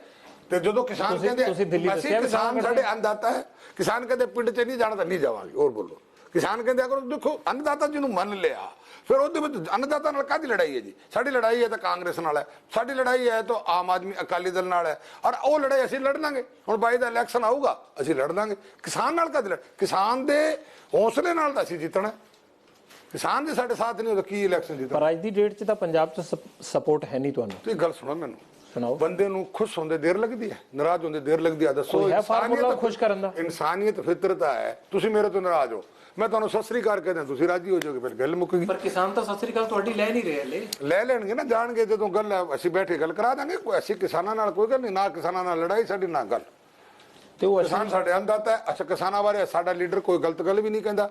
ਅਸੀਂ ਕਿਸਾਨ ਨੂੰ ਅੰਨਦਾਤਾ ਕਹਿੰਦੇ ਆ। ਜਿਹੜੇ ਕੋਈ ਸ਼ਰਾਰਤੀ ਲੋਕ, ਅਸੀਂ ਉਹਨਾਂ ਬਾਰੇ ਤਾਂ ਸਾਡੇ। ਉਹ ਅਸ਼ਵਨੀ ਸ਼ਰਮਾ ਜੀ ਨਾਲ ਕੀ ਹੋਇਆ ਸੀਗਾ ਜਿਹੜਾ ਉਹ ਟੋਲ ਨਾਕੇ ਤੇ ਹੋਇਆ ਸੀ? ਕੋਈ ਗੱਲ ਨਹੀਂ, ਸਾਡਾ ਕਿਸਾਨ ਹੈ, ਜੇ ਕੀਤਾ ਹੈ ਕੋਈ ਗੱਲ ਨਹੀਂ, ਸਾਨੂੰ ਬਰਦਾਸ਼ਤ ਹੈ। ਕਿਸਾਨਾਂ ਦੀ ਗੱਲ ਬਰਦਾਸ਼ਤ ਹੈ, ਗਾਲ ਵੀ ਬਰਦਾਸ਼ਤ ਹੈ, ਡਾਂਗ ਵੀ। ਪਰ ਜੈਣੀ ਸਾਹਿਬ ਉਹ ਤਾਂ ਕਿਸਾਨਾਂ ਨੇ ਕੀਤਾ ਹੀ ਨਹੀਂ। ਤਰੁਣ ਚੁਗ ਤੇ ਅਸ਼ਵਨੀ ਸ਼ਰਮਾ ਤੇ ਕਹਿੰਦੇ ਕਾਂਗਰਸ ਦੇ ਯੂਥ ਵਰਕਰਾਂ ਨੇ ਕੀਤਾ। ਚਲੋ ਅਸੀਂ ਕਹਿੰਦੇ ਆ, ਜੇ ਉੱਥੇ ਧਰਨੇ 'ਚ ਜੋ ਆ ਗਿਆ ਅਸੀਂ ਉਹਨੂੰ ਕਿਸਾਨ ਮੰਨਦੇ ਹਾਂ, ਸਿੱਧੀ ਗੱਲ ਹੈ। ਹੋਰ ਅਸੀਂ ਉਹਦਾ ਕੀ ਐਕਸ਼ਨ ਲੈਣਾ? ਠੀਕ ਹੈ, ਕਿਸਾਨ ਸਾਡਾ ਹੈ, ਉਹ ਸਾਨੂੰ ਕੁਝ ਵੀ ਕਰੇ। ਜਦੋਂ ਆਪਣਾ ਹੀ ਹੈ ਕੋਈ, ਉਹ ਕੁਝ ਵੀ ਕਰੇ, ਆਪਣਾ ਭਾਵੇਂ ਧਰਨਾ ਲਾਵੇ, ਮਾਰ ਕੁਝ ਵੀ ਲਵੇ, ਕਰੇ, ਆਪਣਾ ਹੀ ਹੁੰਦਾ। ਪਰ ਆਪਣੇ ਨੂੰ ਦੁਖੀ ਕਰਕੇ ਤੁਹਾਨੂੰ ਮਜ਼ਾ ਆ ਰਿਹਾ? ਫਿਰ ਦੁਖੀ ਕੌਣ ਕਰਦਾ? ਉਹ ਹੈ ਕਿਹਦੀ ਵਜ੍ਹਾ ਨਾਲ ਦੁਖੀ? ਨਹੀਂ, ਉਹ ਅਸੀਂ ਤਿਆਰ ਬੈਠੇ, ਬਾਰ-ਬਾਰ ਮਿਹਨਤ ਕਰਦੇ ਆ। ਅਸੀਂ ਉਹਨਾਂ ਨੂੰ ਕਹਿ ਰਹੇ ਹਾਂ, ਕੋਈ ਬੱਚਾ ਨਾਰਾਜ਼ ਹੋ ਕੇ 4 ਦਿਨ ਰੋਟੀ ਨਹੀਂ ਖਾਂਦਾ ਕਰੇ, ਤਾਂ ਕਦੋਂ 4 ਦਿਨ ਕਿਉਂ ਨਹੀਂ ਖਾਈ? ਚਲੋ ਮਨਾਉਣ ਤਾਂ ਲੱਗਿਆ ਨਾ ਜੀ, ਮੰਨੇਗਾ ਉਸ ਦਿਨ ਖਾਏਗਾ। ਤੁਹਾਨੂੰ ਲੱਗਦਾ ਹੈ ਕਿ ਕੈਪਟਨ ਸਰਕਾਰ ਨੂੰ ਬੈਠੇ ਬਿਠਾਏ ਫਾਇਦਾ ਹੋ ਗਿਆ ਇਹਦਾ, ਇਸ ਐਜੀਟੇਸ਼ਨ ਦਾ? ਫਾਇਦਾ ਅਜੇ ਕੁਝ ਨਹੀਂ ਹੈ। ਅੱਜ ਦੇ ਦਿਨ ਤਾਂ ਉਹ ਖੁਸ਼ ਨੇ, ਅੱਗੇ ਆ ਕੇ ਦੇਖੋ ਕੀ ਬਣਦਾ ਹੈ। ਕਿਉਂ ਖੁਸ਼ ਹੈ ਉਹ? ਇੱਕ ਦੇਖੋ ਗੱਲ ਸੁਣੋ, ਖੁਸ਼ ਇਸੇ ਕਰਕੇ ਵੀ ਅਸੀਂ ਬੱਚੇ ਪਏ ਆ, ਵੀ ਸਾਡੇ ਤੇ ਕੋਈ ਤੀਰ ਜਿਹੜਾ ਨਹੀਂ ਆ ਰਿਹਾ, ਸਾਡੇ ਤੇ ਕੋਈ ਐਲੀਗੇਸ਼ਨ ਨਹੀਂ ਆ ਰਿਹਾ। ਅੱਜ ਅਸੀਂ ਤਾਂ ਉਹ ਬੱਲੇ ਬੱਲੇ ਦੇਖੋ, ਉਹਨੇ ਵਿਧਾਨ ਸਭਾ 'ਚ ਇੱਕ ਕਾਨੂੰਨ, ਉਹ ਕੀ ਕਾਨੂੰਨ ਬਣਾਇਆ ਜੀ? ਦੱਸੋ, ਤੁਸੀਂ ਦੱਸੋ ਕੀ ਬਣਾਇਆ? ਕਿ ਜਿਹੜਾ MSP ਤੋਂ ਥੱਲੇ ਖਰੀਦੇਗਾ ਉਹਨੂੰ ਸਜ਼ਾ ਹੋ ਜਾਏਗੀ, ਹੋਰ ਹੋ ਜਾਏਗੀ। ਉਹ ਤਾਂ ਕਿਸਾਨ ਦੇ ਫਾਵਾ ਪਾਤਾ। ਫਸਲ ਦੇ ਵਿੱਚ ਥੋੜੀ ਕੁਆਲਿਟੀ ਤਾਂ ਹੁੰਦੀ, ਉਹਨੂੰ ਹੋਰ ਸਿਸਟਮ ਕਰਨਾ ਸੀ ਨਾ, ਦੂਸਰੀ ਫਸਲਾਂ ਤੇ MSP ਦੇਣੀ ਸੀ, ਇਹ ਕਾਨੂੰਨ ਦੀ ਬਜਾਏ। ਉਹਨੇ ਕਹਿੰਦਾ ਕਣਕ ਝੋਨਾ ਦੇ ਦਿੱਤਾ ਹੈ, ਕਣਕ ਔਰ ਝੋਨਾ ਤਾਂ MC ਦੇ MS ਵਿਕ ਹੀ ਰਿਹਾ। ਨਹੀਂ, ਇੱਕ ਗੱਲ ਦੱਸੋ, ਅਗਰ ਕੈਪਟਨ ਨੇ ਇਹ ਬੇਕਾਰ ਦੀ ਚੀਜ਼ਾਂ ਲਿਆਂਦੀਆਂ, ਤੁਹਾਡੇ ਕਿੰਨੇ ਲੀਡਰਾਂ ਨੇ ਇਹਦੇ ਬਾਰੇ ਜਾ ਕੇ ਜਨਤਾ 'ਚ ਇਸ ਗੱਲ ਦਾ ਰੌਲਾ ਪਾਇਆ? ਕਿੰਨੇ ਧਰਨੇ ਦਿੱਤੇ? ਕਿੰਨਾ ਪ੍ਰੋਟੈਸਟ ਕੀਤਾ ਵੀ ਇਹ ਬੇਵਕੂਫ ਬਣਾ ਰਹੇ? ਸਾਨੂੰ ਇੱਕ ਵਾਰੀ, ਮੈਂ ਪ੍ਰਸ਼ਨ ਕਰਦਾ, ਸਾਨੂੰ ਸਾਰਿਆਂ ਨੂੰ ਇੱਕ ਵਾਰੀ ਇਹਨੂੰ ਠੀਕ ਕਰਨਾ ਚਾਹੀਦਾ, ਜਿਹੜੇ ਕਿਸਾਨਾਂ ਦੇ ਨਾਰਾਜ਼ਗੀ ਹੈ। ਉਹਦੇ ਬਾਅਦ ਅਸੀਂ ਫਿਰ ਸਾਰੀ ਗੱਲਾਂ ਤੁਹਾਨੂੰ ਦੱਸਾਂਗੇ ਕਿਵੇਂ ਹੁੰਦੀ ਹੈ। ਉਹ ਭਾਈ ਨਾਰਾਜ਼ਗੀ ਦੂਰ ਕਿਸ ਤਰ੍ਹਾਂ ਕਰੋਗੇ? ਜੇ ਹੋਣੀ ਹੁੰਦੀ ਤਾਂ ਹੁਣ ਤੱਕ ਹੋ ਜਾਣੀ ਸੀ। ਉਹ ਤੁਸੀਂ ਬਾਰ-ਬਾਰ ਇੱਕ ਸਵਾਲ ਕਰਦੇ ਹੋ, ਨਾਰਾਜ਼ਗੀ ਕਿਉਂਕਿ ਉਹਦਾ ਜਵਾਬ ਨਹੀਂ ਆ ਰਿਹਾ। ਅਸੀਂ ਰਾਜਨੀਤੀ ਰਾਜਨਾਥ ਜੀ ਨਾਲ ਗੱਲ ਕਰਿਆ ਏ। ਸਰ ਤੁਹਾਡਾ ਫਾਰਮੂਲਾ ਕੀ ਹੈ ਇਹ ਦੱਸੋ? ਗੱਲ ਕਰਿਆ ਏ, ਤੁਹਾਡਾ ਫਾਰਮੂਲਾ ਕੀ ਹੈ? ਫਾਰਮੂਲਾ ਮੀਟਿੰਗ ਕਰਾਵਾਂਗੇ ਨਾ ਜੀ, ਜਦੋਂ ਆਮ ਦੇਖੋ ਗੱਲ ਸੁਣੋ, ਕੋਈ ਮਸਲਾ ਹੁੰਦਾ ਹੈ ਤਾਂ ਬੈਠ ਕੇ ਮੁੱਕਦਾ ਹੈ ਨਾ ਜੀ। ਤਾਂ ਅਸੀਂ ਚਾਹੁੰਦੇ ਹਾਂ ਕਿਸਾਨ ਦਾ ਬੁਲਾਓ, ਇਹ ਚਾਹੁੰਦੇ ਕਿਸਾਨ ਦਾ ਬੁਲਾਓ। ਜਿੱਥੇ ਕੋਈ ਗੈਪ ਕਿਸੇ ਚੀਜ਼ ਦਾ, ਉਹ ਠੀਕ ਹੋ ਜਾਊਗਾ। ਮੀਟਿੰਗ ਬੈਠਣ ਵਾਲੀ ਗੱਲ ਬਣਦੀ ਹੈ ਕਿ ਖੜੇ ਖੜੇ? ਤੁਹਾਨੂੰ ਲੱਗਦਾ ਹੈ ਕਿ ਇਹ ਗੈਪ ਇੰਨਾ ਨਾਰਮਲ ਹੈ ਕਿ ਇੰਨੀ ਜਲਦੀ ਠੀਕ ਹੋ ਜਾਏਗਾ? ਬਿਲकुल मामूली है, गल ही नहीं कुछ।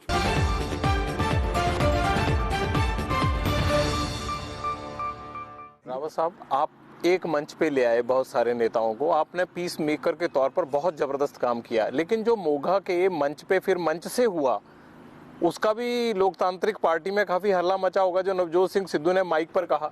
नहीं, कुछ नहीं। नवजोत सिंह सिद्धू ने वही कहा जो उनके अंदर चल रहा था ना, जिस बात के लिए नवजोत सिंह सिद्धू फिल्म वो है ना, उसने कहा कि भाई घोड़े दे चलन दे, घोड़े ਨੂੰ ਇਸ਼ਾਰਾ ਕਾਫੀ ਹੁੰਦਾ ਹੈ, इशारा काफी ਹੁੰਦਾ। उन्होंने कहा ਹੋਰ ਨੂੰ ਮਾਰੀ ना, उन्होंने कहा कि मैं इशारा काफी है, रुकना है, लेकिन घोड़े को रुकते रुकते भी, क्योंकि घोड़ा तो पूरी स्पीड में तो रावत साहब रुक रहा है, घोड़ा अभी है नहीं, ये तो मैंने रोकने की कोशिश की ना।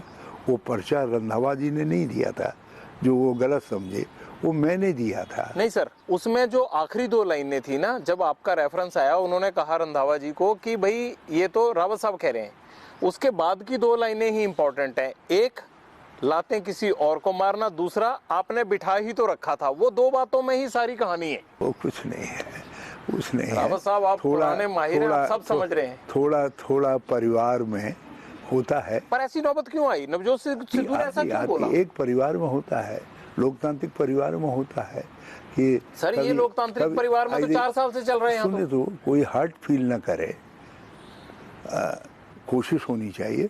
लेकिन होता है कभी कभी कोई छोटा बेटा, कभी छोटा प्रा, कभी बड़ा प्रा, कभी बीज द प्रा, कभी जो है किसी न किसी बात पर हर्ट फील करते। आप माहौल को जो है वो बड़े अच्छे तरीके से जो है नॉर्मलाइज कर लेते हैं। मैंने देखा है, जब से हम बात कर रहे हैं, मैं भी हंस रहा हूँ। सीरियस इशू पे बात कर रहे हैं। दूसरा मुझे ये बताइए कि जो काम आप कर रहे हैं वो अमरिंदर सिंह क्यों नहीं कर पाए? अगर इतने बड़े लीडर हैं तो क्यों उनके, चाहे नवजोत सिंह सिद्धू हैं चाहे प्रताप बाजवा हैं, क्यों उनकी मुखालफत करते हैं? मुझे बड़ा आश्चर्य हुआ कि नवजोत सिंह सिद्धू के लिए जब मैंने कहा मैं उनसे मिलने जा रहा हूँ तो बोले साਡਾ छोटा भरा है। मैंने कहा जब वो आ रहे हैं बताया तो बोले बहुत अच्छी बात है, बहुत अच्छी बात है। मैंने तो इसके अलावा क्या बोलेंगे? तो नहीं, बहुत अच्छी बात है। मैंने उत्थे जप्फी देन हाँ वो हूँ तो मुझे तो आपने जप्फी डलवानी थी, वहां तो एक दूसरे की तरफ देखा तक नहीं मंच पे। मुझे आश्चर्य हुआ वो आप काफी संभालने की कोशिश कर रहे थे पर देखा तक नहीं एक दूसरे की तरफ। उस समय इतनी जल्दी में चीजें हुई क्योंकि राहुल गांधी जी तेजी से निकल गए तो इसलिए जो है वो जप्पी नहीं हो पाया, जप्पी वाला नहीं हो पाया। बल्कि नहीं तो अमरिंदर सिंह जी की जप्पी ये तो पत्थर को भी पिघला देती है। मैं कमाल की बात है, वो 4 साल में नवजोत सिंह सिद्धू को नहीं पिघला पाई, बाजवा को नहीं पिघला पाई, अब हमें वो उनको पत्थर बनना पड़ेगा। कल क्या देखा मैंने, मुझे आश्चर्य हुआ। हम राहुल जी को अंदर लंच करना था तो हमने सोचा एक आध रोटी भूख लग गई थी, हम भी हाथ मार लें। तो मैंने देखा चीफ मिनिस्टर जो है प्रताप सिंह बाजवा से कह रहे हैं चलो अंदर खा करके जाओ। ये देखने का तरीका है। अब आदमी के जो कमी रह गई है उसको देखना है क्योंकि आपका काम, आपका दायित्व वही है। क्योंकि आप यदि मान लिया ये नहीं देखेंगे तो काम कैसे चलेगा। लेकिन मेरा काम है जो प्लस है आदमी का वो देखना। तो मैंने I have seen many plus of captain Amarinder Singh, for that I will always salute him. और Navjot Navjot is a star और उसको हमने नहीं बनाया। तो कैप्टन साहब क्यों स्टार मानते हैं उनको? उसको डिवीजन ने मानते हैं, इसीलिए तो जप्फी लेना चाहते हैं। सर वो जप्फी कब पड़ेगी? हम तो देख रहे हैं पिछले 1 साल से तो बात भी नहीं हुई है दोनों में। वो जप्फी का मुझे भी इंतजार है। तुसी जानते हो कुछ काम हमारा भी इंतजार कर रहा होगा। हमको भी हुनर दिखाने दी मौका दियो। रावत साहब बिल्कुल पंजाबी भी आप अच्छी वाली बोलने लगे। मैं ये कह रहा हूँ कि आपको क्या खास इसी टास्क के लिए भेजा गया है कि ये जो बड़े बड़े चेहरे लड़ रहे हैं और पंजाब में 22 में चेहरे की ही लड़ाई है तो इनको सेट करने के लिए भेजा गया? नहीं, मुझको भेजा गया है ये यहाँ के कार्यकर्ता के साथ खड़े होने के लिए। कांग्रेस तो क्या ये लोग नहीं खड़े हैं? खड़े होने के पहले वाले प्रभारी नहीं खड़े थे? नहीं, मैं नहीं जानता। मेरा जो टास्क है वो फर्स्ट एंड फॉरमोस्ट टास्क है। मैं किसी के साथ अपना कंपैरिजन नहीं करूँगा, लेकिन मेरा टास्क है कांग्रेस वर्कर के साथ खड़े होना और उसको इस लड़ाई में 2021 की 22 की लड़ाई में कमांडर के रूप में आगे खड़ा करना। 2022 में कांग्रेस की जो सेना होगी उसकी अगुवाई कैप्टन करेगा या कोई कमांडर करेगा? अगुवाई तो सोनिया जी करेंगी। और चेहरा कौन होगा, कैप्टन या कमांडर? राहुल जी करेंगे। और समय captain is already chief minister. 22 की बात कर रहा हूँ सर। मैं कह रहा हूँ इज ऑलरेडी चीफ मिनिस्टर। तो अगली बार भी आप उन्हीं को चेहरा बनाने वाले हैं? नहीं, वो तो 22 की जब हम एक ही साल बच गया। हमारी अगले साल इन दिनों में इलेक्शन आ चुका होगा। हमारी पार्टी डेमोक्रेटिक पार्टी है और आप डेमोक्रेसी के अंदर पब्लिक की बात को प्रीएम्प्ट नहीं कर सकते। पब्लिक क्या करने जा रही है। I am confident to form government in 2022। लेकिन मैं यदि गर्व के साथ कहूँगा कि मैं कांग्रेस गवर्नमेंट फॉर्म कर रही है तो जनता नाराज हो सकती है। इसलिए मैं 2022 का क्या सीन बनेगा उस पर कुछ बात नहीं करूंगा।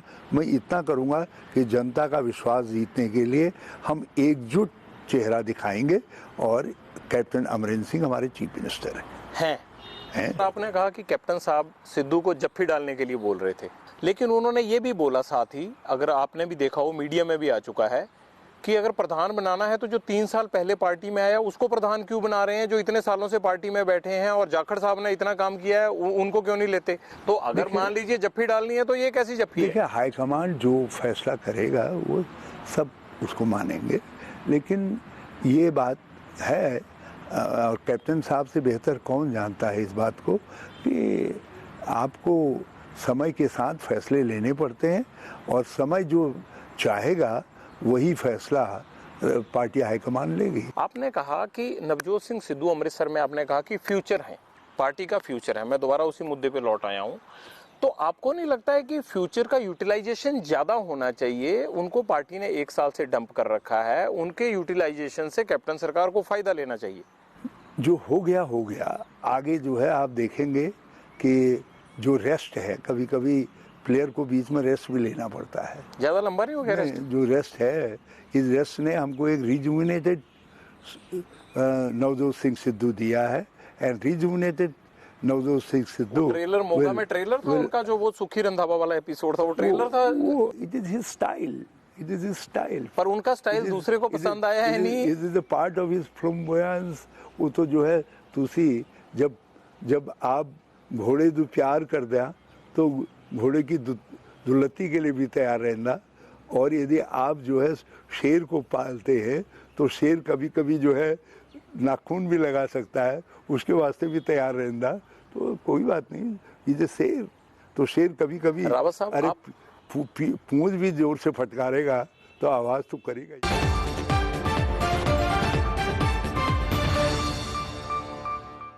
ਮੋਦੀ ਸਾਹਿਬ ਕਹਿੰਦੇ ਹੈ ਕਿ ਕਿਸਾਨ ਨੂੰ ਆਜ਼ਾਦੀ ਮਿਲੀ, ਕਾਂਗਰਸ ਤੇ ਤੁਸੀਂ ਸਾਰੇ ਕਹਿੰਦੇ ਹੋ ਕਿ ਕੰਪਨੀਆਂ ਦਾ ਗੁਲਾਮ ਹੋ ਗਿਆ। ਤੁਹਾਨੂੰ ਕਿਵੇਂ ਲੱਗਦਾ ਗੁਲਾਮ ਹੋ ਗਿਆ? ਕੋ ਗੱਲ ਇਸ ਤਰ੍ਹਾਂ ਹੈ ਪਟਿਆਲ ਸਾਹਿਬ ਕਿ ਆਜ਼ਾਦੀ ਇਹਨਾਂ ਤੋਂ ਨਹੀਂ ਮਿਲੀ। ਜਿਹੜਾ ਕਹਿੰਦੇ ਨੇ ਕਿ ਕਿਸਾਨ ਆਜ਼ਾਦ ਹੋ ਗਿਆ, ਮੈਂ ਸਮਝਣਾ ਕਿ ਇੱਕ ਕਿਸਾਨ ਜਿਹੜਾ ਭਾਵੇਂ 2 ਏਕੜ ਦਾ 3 ਏਕੜ ਦਾ ਮਾਲਕ ਸੀ, ਉਹ ਮਾਲਕ ਸੀ, ਮਾਲਕ ਤੋਂ ਮੁਜ਼ਾਹਰਾ ਬਣਾ ਦਿੱਤਾ। ਉਹ ਕਿਵੇਂ? ਉਹ ਇਸ ਤਰ੍ਹਾਂ ਕਿ ਇਹ ਜਿਹੜੀ ਸੈਂਟਰਲ ਅਮਰੀਕਨ ਪਾਲਿਸੀਜ਼ ਨੇ, ਇਹ ਜਿਹੜੀਆਂ ਅਮਰੀਕਨ ਫੋਰਸਿਸ ਨੇ, ਇਹ ਸਾਰੀ ਪਾਲਿਸੀ ਦੇ ਪਿੱਛੇ ਵਰਲਡ ਟ੍ਰੇਡ ਆਰਗੇਨਾਈਜੇਸ਼ਨ ਦੀ ਬੜੀ ਦੇਰ ਦੀ ਇਹ ਕੋਸ਼ਿਸ਼ ਸੀ ਕਿ ਚੀਨ ਤੋਂ ਬਾਅਦ ਜੇ ਸੈਕੰਡ ਬਿਗੇਸਟ ਮਾਰਕੀਟ ਹੈ ਦੁਨੀਆ ਦੀ, 130 ਕਰੋੜ ਜਿਹਦੀ ਪੋਪੂਲੇਸ਼ਨ, ਉਹ ਹੈ ਹਿੰਦੁਸਤਾਨ। ਇਹ ਚਾਹੁੰਦੇ ਸੀ ਕਿ ਟੈਰਿਫ ਹਟਾਏ ਜਾਣ, ਇਹ ਜਿਹੜੀਆਂ ਰਿਫਾਰਮ, ਇਹ ਆਪਣੇ ਵੱਲੋਂ ਰਿਫਾਰਮ ਕਹਿੰਦੇ ਨੇ ਕਿ ਇਹ ਸਾਰੀਆਂ ਬੰਦਿਸ਼ਾਂ ਹਟਾ ਦਿੱਤੀਆਂ ਜਾਣ।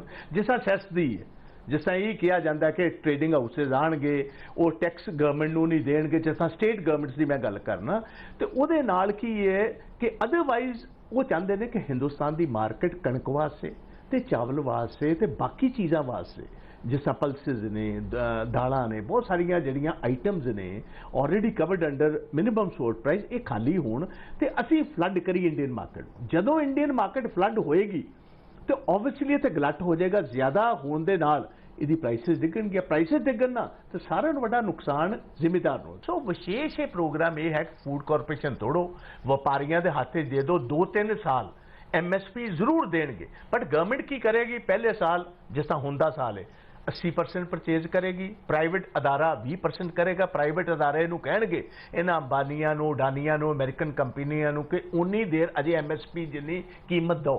ਅਗਲੇ ਸਾਲ ਗਵਰਨਮੈਂਟ 50% ਤੇ ਚਲੀ ਜਾਏਗੀ, ਪ੍ਰਾਈਵੇਟ ਅਦਾਰੇ 50 ਤੇ ਆ ਜਾਣਗੇ। 4 ਸਾਲਾਂ ਬਾਅਦ ਗਵਰਨਮੈਂਟ 0 ਤੇ ਪਹੁੰਚ ਜਾਏਗੀ, ਪ੍ਰਾਈਵੇਟ ਅਦਾਰੇ 100 ਤੇ ਚਲੇ ਜਾਣਗੇ। ਪੰਜਾਬ 'ਚ ਕੀ ਪੋਲਿਟਿਕਸ ਰਹੇਗੀ ਬੀਜੇਪੀ ਦੀ? ਕਿਉਂਕਿ ਸ਼੍ਰੋਮਣੀ ਅਕਾਲੀ ਦਲ ਦੇ ਨਾਲ ਅਗਰ ਤੁਸੀਂ ਦੇਖੋ 1997 ਤੋਂ ਲੈ ਕੇ ਔਰ 2020 ਤੱਕ ਉਹਨਾਂ ਨੇ 3 ਵਾਰੀ ਭਾਈਵਾਲ ਪਾਰਟੀ ਦੇ ਤੌਰ ਤੇ ਔਰ ਵੱਡੀਆਂ ਸੀਟਾਂ ਜਿੱਤ ਕੇ ਹਰ ਵਾਰ ਉਹਨਾਂ ਨੇ ਚੰਗੀ ਪਰਫਾਰਮੈਂਸ ਦਿੱਤੀ ਹੈ। ਇਸ ਫੈਸਲੇ ਤੋਂ ਬਾਅਦ ਮੌਜੂਦਾ ਜੋ ਸਿਆਸਤ ਬਣੀ ਹੋਈ ਹੈ ਪੰਜਾਬ ਦੀ, ਬੀਜੇਪੀ ਦੀ ਪੋਲਿਟਿਕਸ ਕਿੱਧਰ ਨੂੰ ਟਿਲਟ ਹੋਏਗੀ? ਮੇਰਾ ਖਿਆਲ ਜੋ ਕਾਂਗਰਸ ਦਾ ਹਾਲ ਆਂਧਰਾ ਤੇ ਤੇਲੰਗਾਨਾ 'ਚ ਹੋਇਆ, ਉਹ ਬੀਜੇਪੀ ਦਾ ਹੁਣ ਪੰਜਾਬ ਤੇ ਹਰਿਆਣਾ 'ਚ ਹੋਏਗਾ। ਬਾਕੀ ਦੇਸ਼ ਦਾ ਮੈਨੂੰ ਪਤਾ ਨਹੀਂ। ਇਹਨਾਂ ਨੇ ਆਪਣੀ ਓਬਿਚਰੀ ਜਿਹੜੀ ਹੁੰਦੀ ਹੈ ਇਹ ਆਪਣੇ ਹੱਥੀਂ ਹੀ ਲਿਖ ਦਿੱਤੀ। ਕਈ ਵਾਰ ਹੁੰਦਾ ਤੁਹਾਡੀ ਓਬਿਚਰੀ ਕੋਈ ਲਿਖਦਾ, ਇਹ ਤੁਸੀਂ ਆਪਣੀ ਓਬਿਚਰੀ ਆਪੇ ਹੀ ਲਿਖਵਾ ਲਈ। ਹਰਸਿਮਰਤ ਦੇ ਅਸਤੀਫੇ ਤੋਂ ਬਾਅਦ ਕਾਂਗਰਸ ਦੇ ਬਾਰੇ ਇਹ ਕਹਿੰਦੇ ਆ ਤੁਹਾਡੇ ਦੂਜੇ ਦਲ ਕਿ ਕਾਂਗਰਸ ਕੋਲ ਚੋਣ 'ਚ ਜਾਣ ਦਾ 2022 ਦੇ ਕੋਈ ਵੱਡਾ ਮੁੱਦਾ ਨਹੀਂ ਸੀ। ਉਹਨਾਂ ਨੇ ਫਾਰਮਰ ਸੈਂਟੀਮੈਂਟਸ ਨੂੰ ਇੱਕ ਮੁੱਦਾ ਬਣਾਉਣ ਦੀ ਕੋਸ਼ਿਸ਼ ਕੀਤੀ, ਲੇਕਿਨ ਹਰਸਿਮਰਤ ਦੇ ਅਸਤੀਫੇ ਤੋਂ ਬਾਅਦ ਕਾਂਗਰਸ, ਪੰਜਾਬ ਕਾਂਗਰਸ ਦੇ ਹੱਥੋਂ ਉਹ ਮੁੱਦਾ ਵੀ ਖੋਇਆ ਗਿਆ। ਨਹੀਂ, ਇਹ ਨਹੀਂ ਮੈਂ ਮੰਨਦਾ। ਨਹੀਂ, ਕੋਈ ਗੱਲ ਇਸ ਤਰ੍ਹਾਂ ਸਾਡੇ ਕੋਲ ਮੁੱਦਾ ਖੋਣ ਦੀ ਤੇ ਕੋਈ ਗੱਲ ਹੀ ਨਹੀਂ, ਜਾਣ ਦੀ ਕੋਈ ਗੱਲ ਨਹੀਂ। ਲੋਕ ਸਮਝਦੇ ਨੇ ਬਹੁਤ ਚੰਗੀ, ਹੋਰ ਕਿੱਥੇ ਵੋਟ ਪਾਣਗੇ? ਨਹੀਂ, ਜਿਹੜਾ ਮੈਨੀਫੈਸਟੋ 'ਚ ਤੁਹਾਡੇ ਪ੍ਰੋਮਿਸਿਸ ਸੀਗੇ ਉਹ ਤਾਂ ਇੰਨੀ ਵੱਡੀ ਲਿਸਟ ਸੀਗੀ। ਹੋਏਗੀ, ਉਹ ਜੇ 1.5 ਸਾਲ ਪਿਆ, ਕੁਝ ਨਾ ਕੁਝ ਕਰਨਾ ਹੀ ਪਏਗਾ ਅਮਰਿੰਦਰ ਸਿੰਘ ਉਹਨਾਂ ਨੂੰ।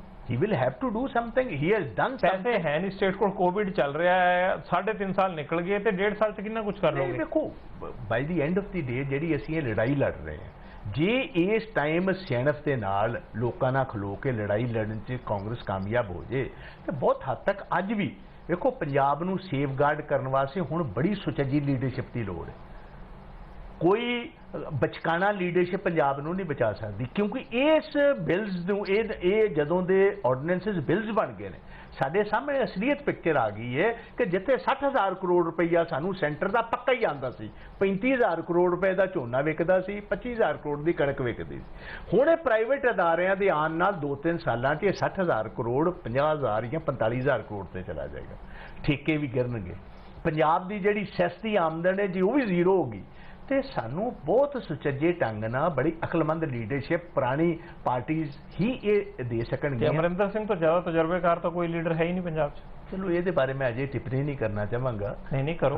ਨਹੀਂ, ਮੇਰਾ ਮਤਲਬ ਗੱਲ ਇਸ ਤਰ੍ਹਾਂ ਹੈ ਕਿ ਕੈਪਟਨ ਸਾਹਿਬ ਨੇ ਤੇ ਆਲਰੇਡੀ ਕਹਿ ਹੀ ਦਿੱਤਾ, ਮੇਰਾ ਖਿਆਲ ਉਸ ਵਾਅਦੇ ਤੇ ਪੂਰਾ ਰਹਿਣਗੇ। ਉਹਨਾਂ ਨੇ ਪਹਿਲੇ ਕਿਹਾ ਸੀ ਕਿ ਮੇਰੀ ਲਾਸਟ ਇਲੈਕਸ਼ਨ ਹੈ ਤੇ ਮੈਂ ਅਖੀਰਲੇ ਸਾਲ ਦੇ ਵਿੱਚ, ਤੁਹਾਨੂੰ ਯਾਦ ਹੋਏਗਾ ਕੈਪਟਨ ਅਮਰਿੰਦਰ ਸਿੰਘ ਨੇ ਕਿਹਾ ਸੀ ਅਖੀਰਲੇ ਸਾਲ 'ਚ ਪਾਰਟੀ ਹਾਈ ਕਮਾਂਡ ਨਾਲ ਦਿੱਲੀ ਮੈਂ ਸਲਾਹ ਕਰਕੇ ਆਪਣਾ ਸਕਸੈਸਰ ਜਿਹੜਾ ਉਹਨੂੰ ਅਸੀਂ ਨੋਮੀਨੇਟ ਕਰ ਦਾਂਗੇ। ਮੇਰਾ ਖਿਆਲ ਉਹ ਜ਼ਰੂਰ ਗੰਭੀਰਤਾ ਨਾਲ ਇਸ ਵਾਅਦੇ ਤੇ ਪੂਰੇ ਉਤਰਨਗੇ। ਮੈਨੂੰ ਉਹਨਾਂ ਤੇ ਬਾਜਵਾ ਸਾਹਿਬ ਉਸ ਤੋਂ ਬਾਅਦ ਉਹਨਾਂ ਦੀ ਇਹ ਸਟੇਟਮੈਂਟ ਆ ਚੁੱਕੀ ਹੈ ਕਿ ਮੈਂ ਇਲੈਕਸ਼ਨ ਲੜਾਂਗਾ ਅਗਲਾ, ਨਹੀਂ ਕਿਉਂਕਿ ਪਾਰਟੀ ਦੇ ਲੋਕ ਇਹ ਚਾਹੁੰਦੇ ਆ। ਕਈ ਵਾਰ ਇਹੋ ਜਿਹੀਆਂ ਸਟੇਟਮੈਂਟਾਂ ਜਿਹੜੀਆਂ ਉਹਨਾਂ ਨੂੰ ਬਹੁਤਾ ਗੰਭੀਰਤਾ ਦਾ ਨਹੀਂ ਵੇਖਣਾ ਚਾਹੀਦਾ। ਮੇਰਾ ਖਿਆਲ ਹੈ ਕੈਪਟਨ ਸਾਹਿਬ ਨੇ ਜਿਹੜਾ ਦਿੱਤਾ ਵਚਨ ਹੈ ਉਹਦੇ ਤੋਂ ਪਿੱਛੇ ਨਹੀਂ ਹਟਣਗੇ।